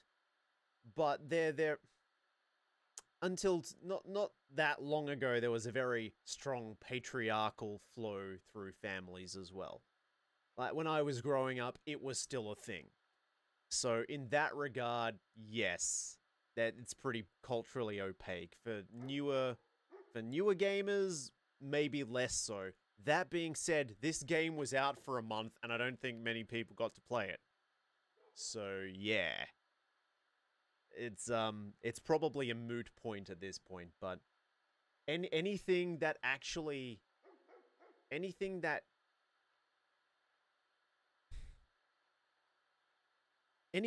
required slightly more explanation was explained. And that was good, because that's a kind of lore you want in video games. You don't want the big MMO lore dump. You know, you don't want, we're going to tell you a story about some ancillary character that lived 24,000 years ago just because. We are going to give you a direct suggestion. Here's the Guan Yangling mythos, you know, about the sick child who was sent away to get better, but then it drank the blood of a serpent and was healed. Where will that come up in this game? Oh, in 25 minutes, you know, rather than going, here's a piece of lore. That doesn't matter. Isn't our game clever? Hi, I'm MatPat. I gave a pirated copy of Devotion to the Pope. I said, this is something you need to see. It attacks spirituality. Oh. Never mind. Yeah, that'd be great. Hi, person who does an organized cult. Here's a game. Oh, shit. Oh, shit, and you're the leader of the Catholic Church? Ah, shit. They really like money. Well, this was a great misstep, wasn't it? Woo. Is it hot in here? It's feeling hot in here. Poor MatPat.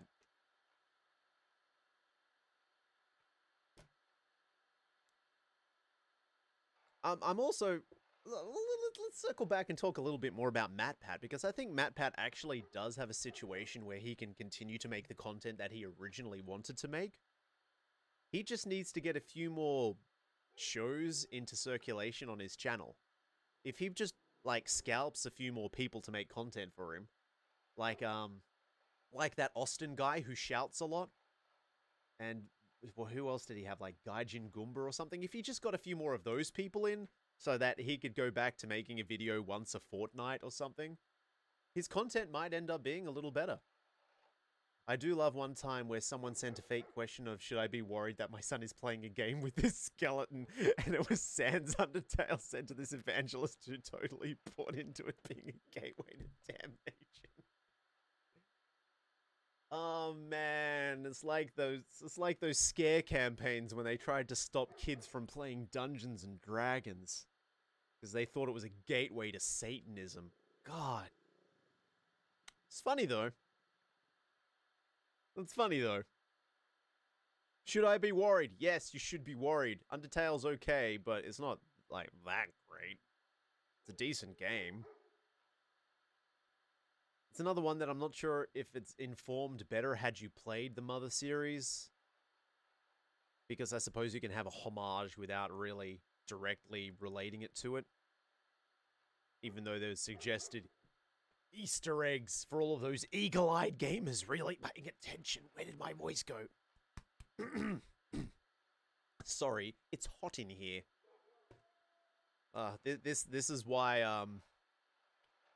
This is why I'm glad that the streams are sort of couched in the morning these days, because come summer, it's going to be bloody miserable in here.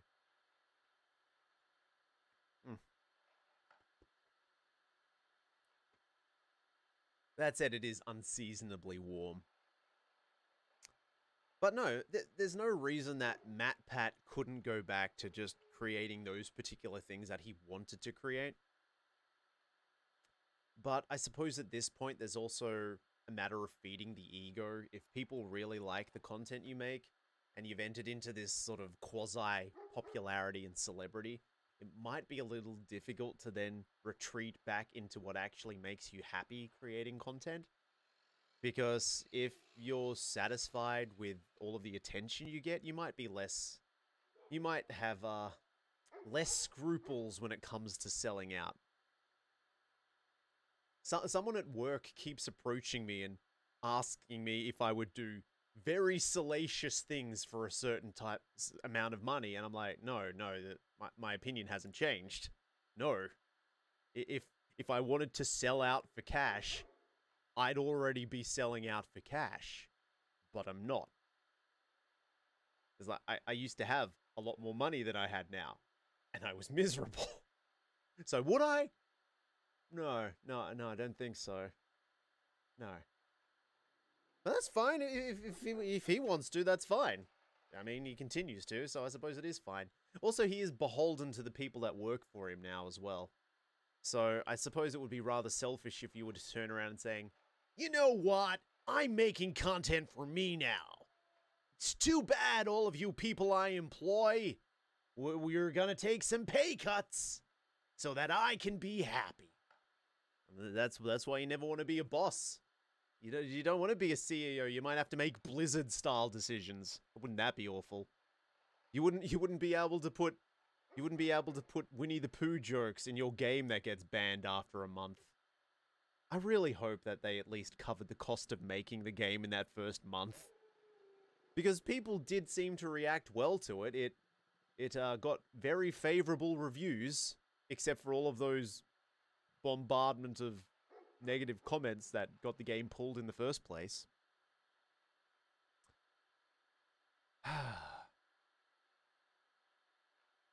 Such a shame.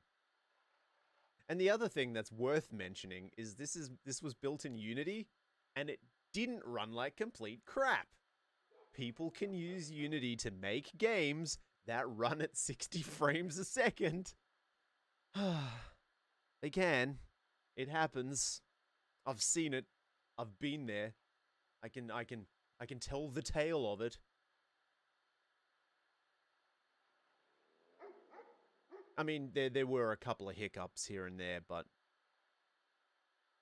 yeah, for the most part. And I suppose it helps that it also controlled the pace of the game. If you'd been able to run through, maybe it wouldn't have been able to load the areas up fast enough, and the fact that it was a very ponderous pace meant that loading things behind you could happen pretty seamlessly. Unless you were, like, swinging the mouse around like a madman. Or maybe just not taking the game very seriously. Like somebody.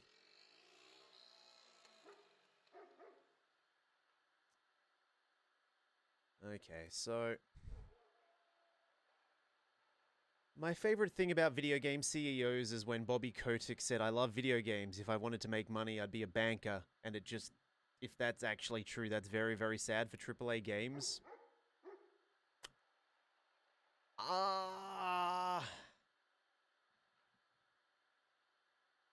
See, that's a weird one, because a lot of what drives people to make games is making money as well. You don't go into... I wouldn't say that most people go into... Okay, that's not fair. I would say that most people who work on the bare bones of video games go into making video games because they want to make video games. People who run companies to make video games should be going into it to make money so that they continue to make video games. There's like a different slant when it comes to you being the person that runs the business, right? Because you run the business now. You should be looking at making money. There is a reason that all of those Battle Royale clones came out after Battle Royale was shown to be a popular genre. Because those studios wanted to make money. I don't think they all suddenly went, geez, I really love making Battle Royale games. It just so happens they're popular now. Like, I guess the thing that's amusing to me about that line is for one of the people accused for being a super greasy suit with no care for games made the post. Well, I mean, I suppose the thing is anybody can type anything, and whether that was him... Oh, I mean, I suppose it said he made it. So I was going to say, especially if it's like their social media presence, a lot of the time those people aren't the ones posting those things. It's just some rando doing it. But it does seem amusing that that's the case.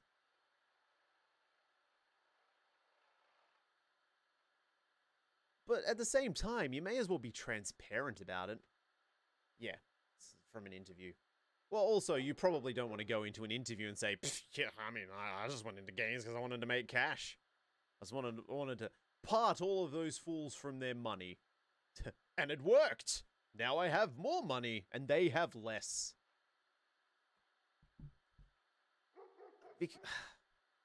It's very difficult to not look at gaming and not just see it as another entertainment. It's another entertainment industry. He's very bad at making good PR. Yeah, well then, he probably should have people ghostwriting for him. It's an entertainment industry. It is purely made for consumption of entertainment. People aren't really supposed to be taking this stuff too seriously. It's just a video game. There's a reason that gamers get so put out of joint when people say, you know, oh, video games cause shootings. It's like, really? That's like saying that crochet causes shootings. What very aggressive knitting. Like, there was one time where he was bragging about adding professionalism to the workplace by wording it as, we've removed the fun from making games. Oh, wow. Well, yes, I suppose that would improve professionalism, and it would create a really toxic working environment. Wow. That's, I want to work there. I want to work at that company. But hey, if they release stuff on time, there you go. Yeah, I can't imagine why people would have thought it was strange for him to say that he went into video games just because he enjoyed doing it. Wasn't trying to make money. And of course, making a more efficient work environment probably also translates to we're spending less and making more. In the context, it was like, we don't let our workers sleep overnight at the office, which, you know, seems like a good thing if it means reducing crunch.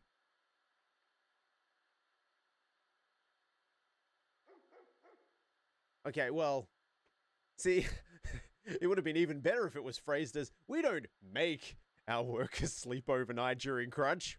Some choose to. We don't make them do it. But that doesn't necessarily mean anything. How long do they go home to sleep for? Is it like 3 hours? They commute home, sleep for 3 hours, come back to work. We endanger them even more because we force them to drive with very little sleep. Oh, no, I understand.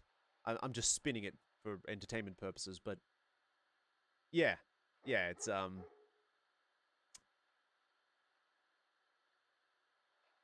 yeah, exactly. It's like, really?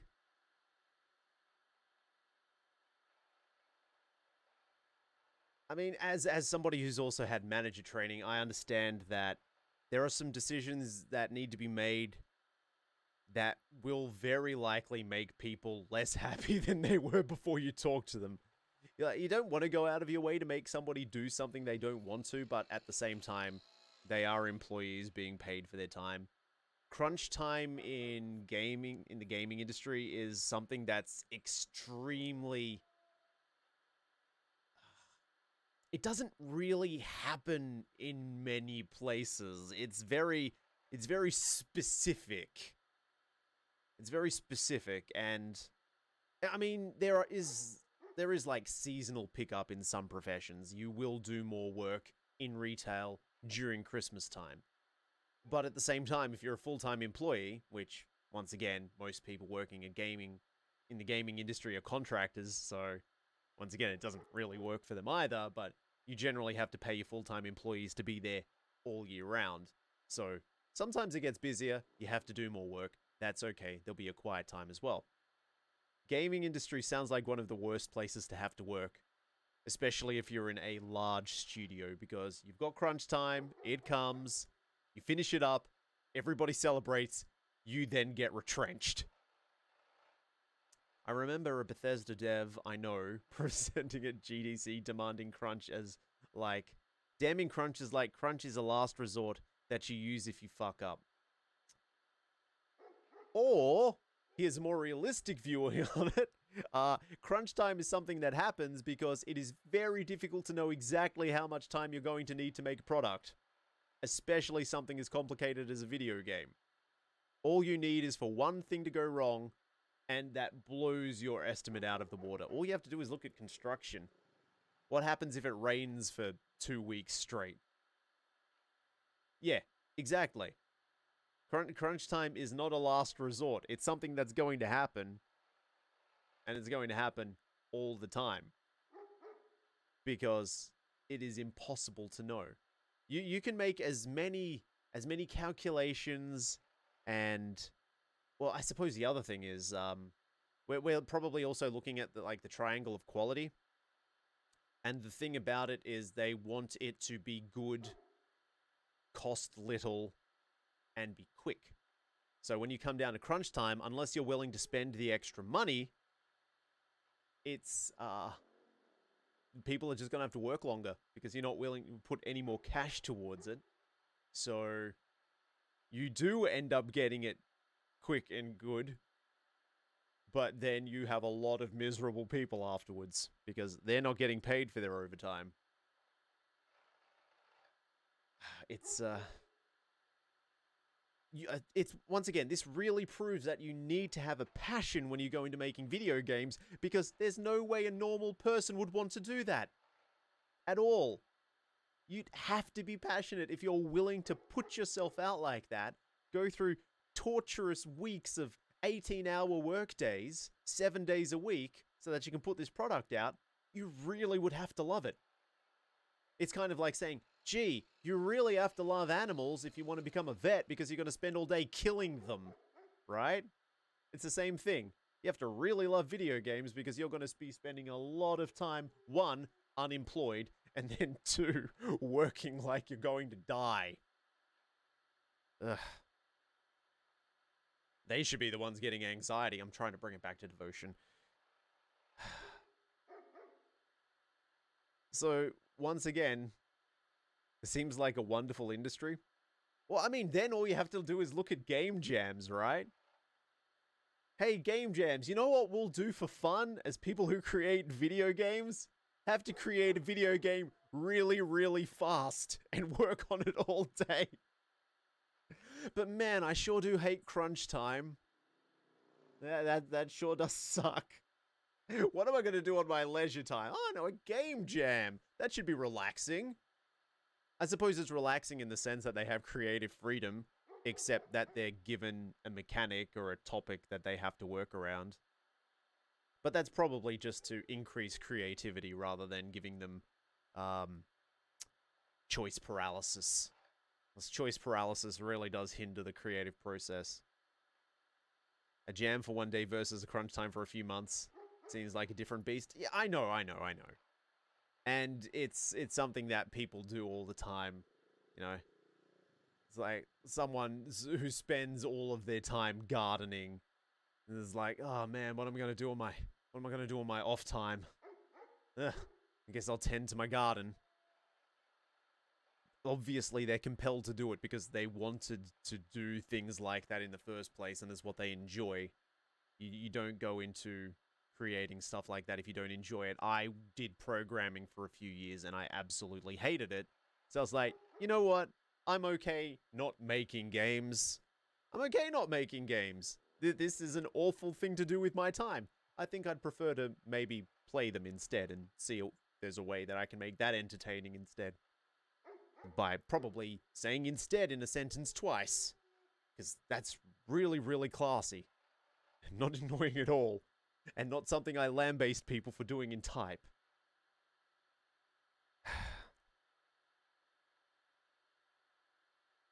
I suppose... Yeah, I know, right? I know, right, Jeffrey? Oh, stop being so classist.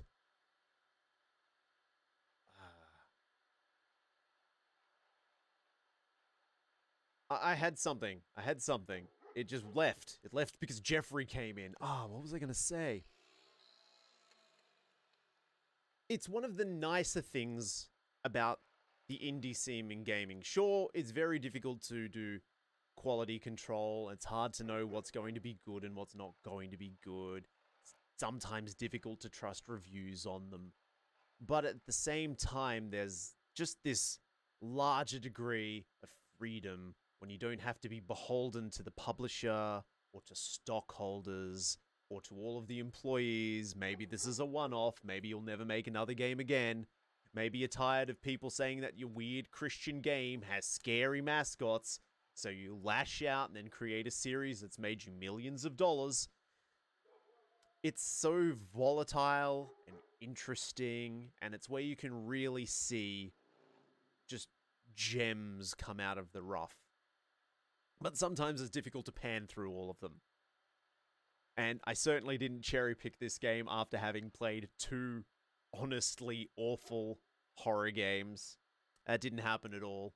I didn't play Mr. Hop's Playhouse and kind of feel like dying inside, and then I didn't play Purina or whatever it was called and decide that maybe some people shouldn't use Unity. Like most people. And then play this. I wouldn't want to be an indie dev that's relying on a successful release either, to be honest. Well, I mean, I even had an opportunity to talk to one of the developers on an indie game. Went back in the day when I was doing YouTube, and we were creating videos for indie games, you know, not so much that we were trying to advertise their game, but much the same way that I like playing games that are a little less known. It was nice to try and create a reasonable quality video on a game like that to try and get some groundswell. I mean, one of my favorite anecdotes is that I'm reasonably sure a video we made for Ultimate Chicken Horse got pushed around to biggest channels by them. I'm pretty sure they asked me if they could do that, and I said, yeah, that's all right. And then all of these enormous channels started playing it and loving it, and I'm like, that's pretty cool that that happened. My channel's still tiny, though. But it's nice that that happened. But no, I had the opportunity to talk to the guys who made Square Heroes. And it was really kind of sad listening to the rhetoric that they were saying, you know, about all of them pretty much working full-time jobs so that they could pay for this game to be made, and then maybe not getting as good a release as they wanted or as much groundswell. And it's like, I'd really love to give you some words of encouragement, but I already know how difficult that is, and it would be hard for me to turn around and say, chin up, you'll do all right. It's like, the game was fun. I enjoyed it. I probably wouldn't play it more than once. I can't say that. But yeah, it's hard. It's really hard, and it's admirable that they're doing it. And there is every chance that they will become a viral success. But there's also every chance that they won't, and that chance is a lot larger, in fact, yes. But, you know, at the end of the day, if you're producing a product that people enjoy and enough of them end up consuming it, well, then you'll probably find some measure of success. If you release something that just isn't very good, once again, it's probably not going to be amazing, is it? I still prefer a glut of indie games over a death of them. Yeah. Yes, it's like a second renaissance. The thing that killed gaming initially, back in the long ago, like the first death of video games, was we really lacked platforms for people to go in as savvy consumers. There wasn't really much in the way of information, dearth, sorry. I'm still gonna go on with this because this has got something we're gonna talk about. Because there was very little in the way of reviewing or means testing a game. You didn't really know what you were in for when you purchased a game. You had a small little blurb, or you had the box art, which of course, back in the 8-bit days, really didn't say anything. The 1-bit days, if you will. It didn't say anything about the quality of the game. You couldn't just go online and search for 40,000 videos that have been made on it, or 15 reviews, or articles, or people that have gotten early copies of the game, they're talking about it on Steam, or people discussing it on Greenlight. You didn't have all of these abilities to go on, filter out the nonsense, effectively pan through all of these games, discuss or discard all of the dirt and keep the gold left in the pan. You didn't have the ability to do that. So even if there are, 5,000 indie games released every week, there are ways of making sure that you're not just going in and wasting your money. And there are ways of returning them on Steam now if you're dissatisfied, so long as you don't play it for too long. You really can't go wrong. And because they don't need to produce a physical copy of the game anymore, it means that you don't have to worry about your game not performing well in a brick and mortar, and then the brick and mortars don't have to turn around and go, we're not going to sell games anymore because no one buys them. We're probably not going to enter into that anymore. I mean, people may still end up burnt out on them, and maybe gaming's going to tend more and more towards mobile platforms, because rather than producing a console, you've got every single human being and their dog with a smartphone. So maybe that's where gaming's going. It would be sad if that's the case. There are only some mobile games that seem worth playing. Not all of them, especially. Some, yes, but not all. And then, of course, you don't have a game like this. You don't end up with a game like Devotion on a mobile. You're not going to get that experience. You're going to get something facile and quick. They're going to tailor games that you can play in 5-minute spurts. Something that you can play on the toilet. Something that rewards you for playing it for 20 minutes a day and it becomes a chore, not a game. It would be sad to see gaming go that way, especially as the technology keeps improving. Unless, of course, with the way mobile phones are going, eventually they're all going to end up like the same size as a monitor anyway, so I suppose you'll be able to play those games. My only hope for mobile gaming is that magically people get friendly to one-time purchases, so mobile games that don't rely on MTX cash grabs can be viable, and that the platforms selling those games allow for more free market. That's really going to be a consumer choice, though. The reason that they continue to produce games that rely on microtransactions is because people keep putting money towards those games. If the trend stopped, if everybody just stopped making those purchases, if kids stopped getting their parents' phones and going, and then suddenly they have a $600 bill, maybe we could see a change.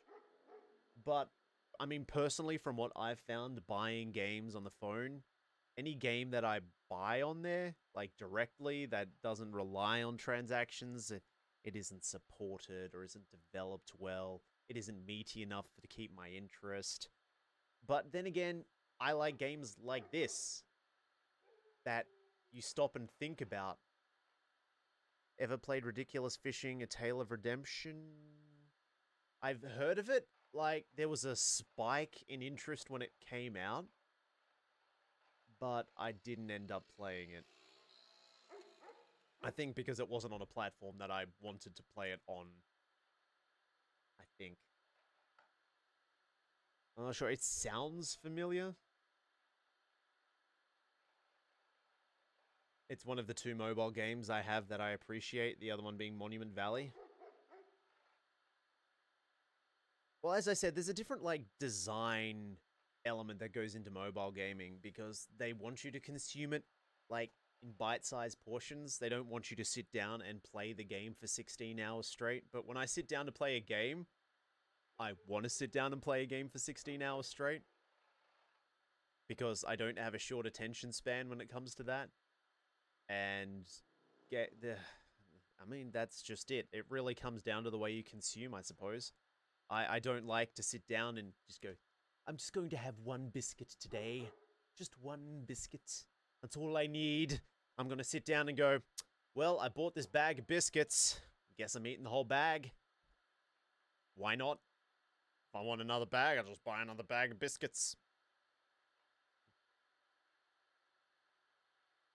That being said, I'm sure Dad is still probably playing his game that he's been playing for the last 500 hours now. I suppose it also just comes down to how you grow up. When it comes to mobile, I prefer a game that lets me play a range. I could play 1 round or a billion. Yeah, but once again, they also design those games to make sure that you're not getting that endorphin pop that often, because if you get it too often, if you get rewarded too often, then you become used to it and you become disinterested. There is a whole lot of psychology that goes towards developing those games, and there's a reason that most of them are behind time gates. Once again, you don't want a time gate when you're playing a video game. I mean, I don't. Either that or short and sweet artsy indie games. Oh yeah. 3-hour indie game that accomplishes what it sets out to do is the perfect length of game. Again, Ridiculous Fishing is one-time purchase game that isn't relying on predatory free-to-play practice, and one I'd put on that example. I mean, I'm sure there are ones out there, but once again, you really need to audit this incredibly large list of games. Monument Valley is the short and sweet indie game example. I think I've heard of that. It's like sort of tickling the back of my mind. But once again, as I said, we are living in an age where there are too many games. There are just too many games. So how do you do it? How do you narrow down which game you should be playing? How do you audit this? Is it even possible to audit? You can have as many aggregate sites as you like, but at the end of the day, all of these reviews and views, unless you find somebody that has exactly the same gaming, like, tastes and sentimentality that you do, it would be very difficult to just go out there and go, oh, 87% of the audience recommends this game. I should play it. Oh, it's crap. Why did I waste my time on this? For sure, I'm not disagreeing with the buried under a glut of games thing. I think it's awful on mobile because of what trends on the market, and there's a lack of filter. Things more accessible on PC. Oh, definitely.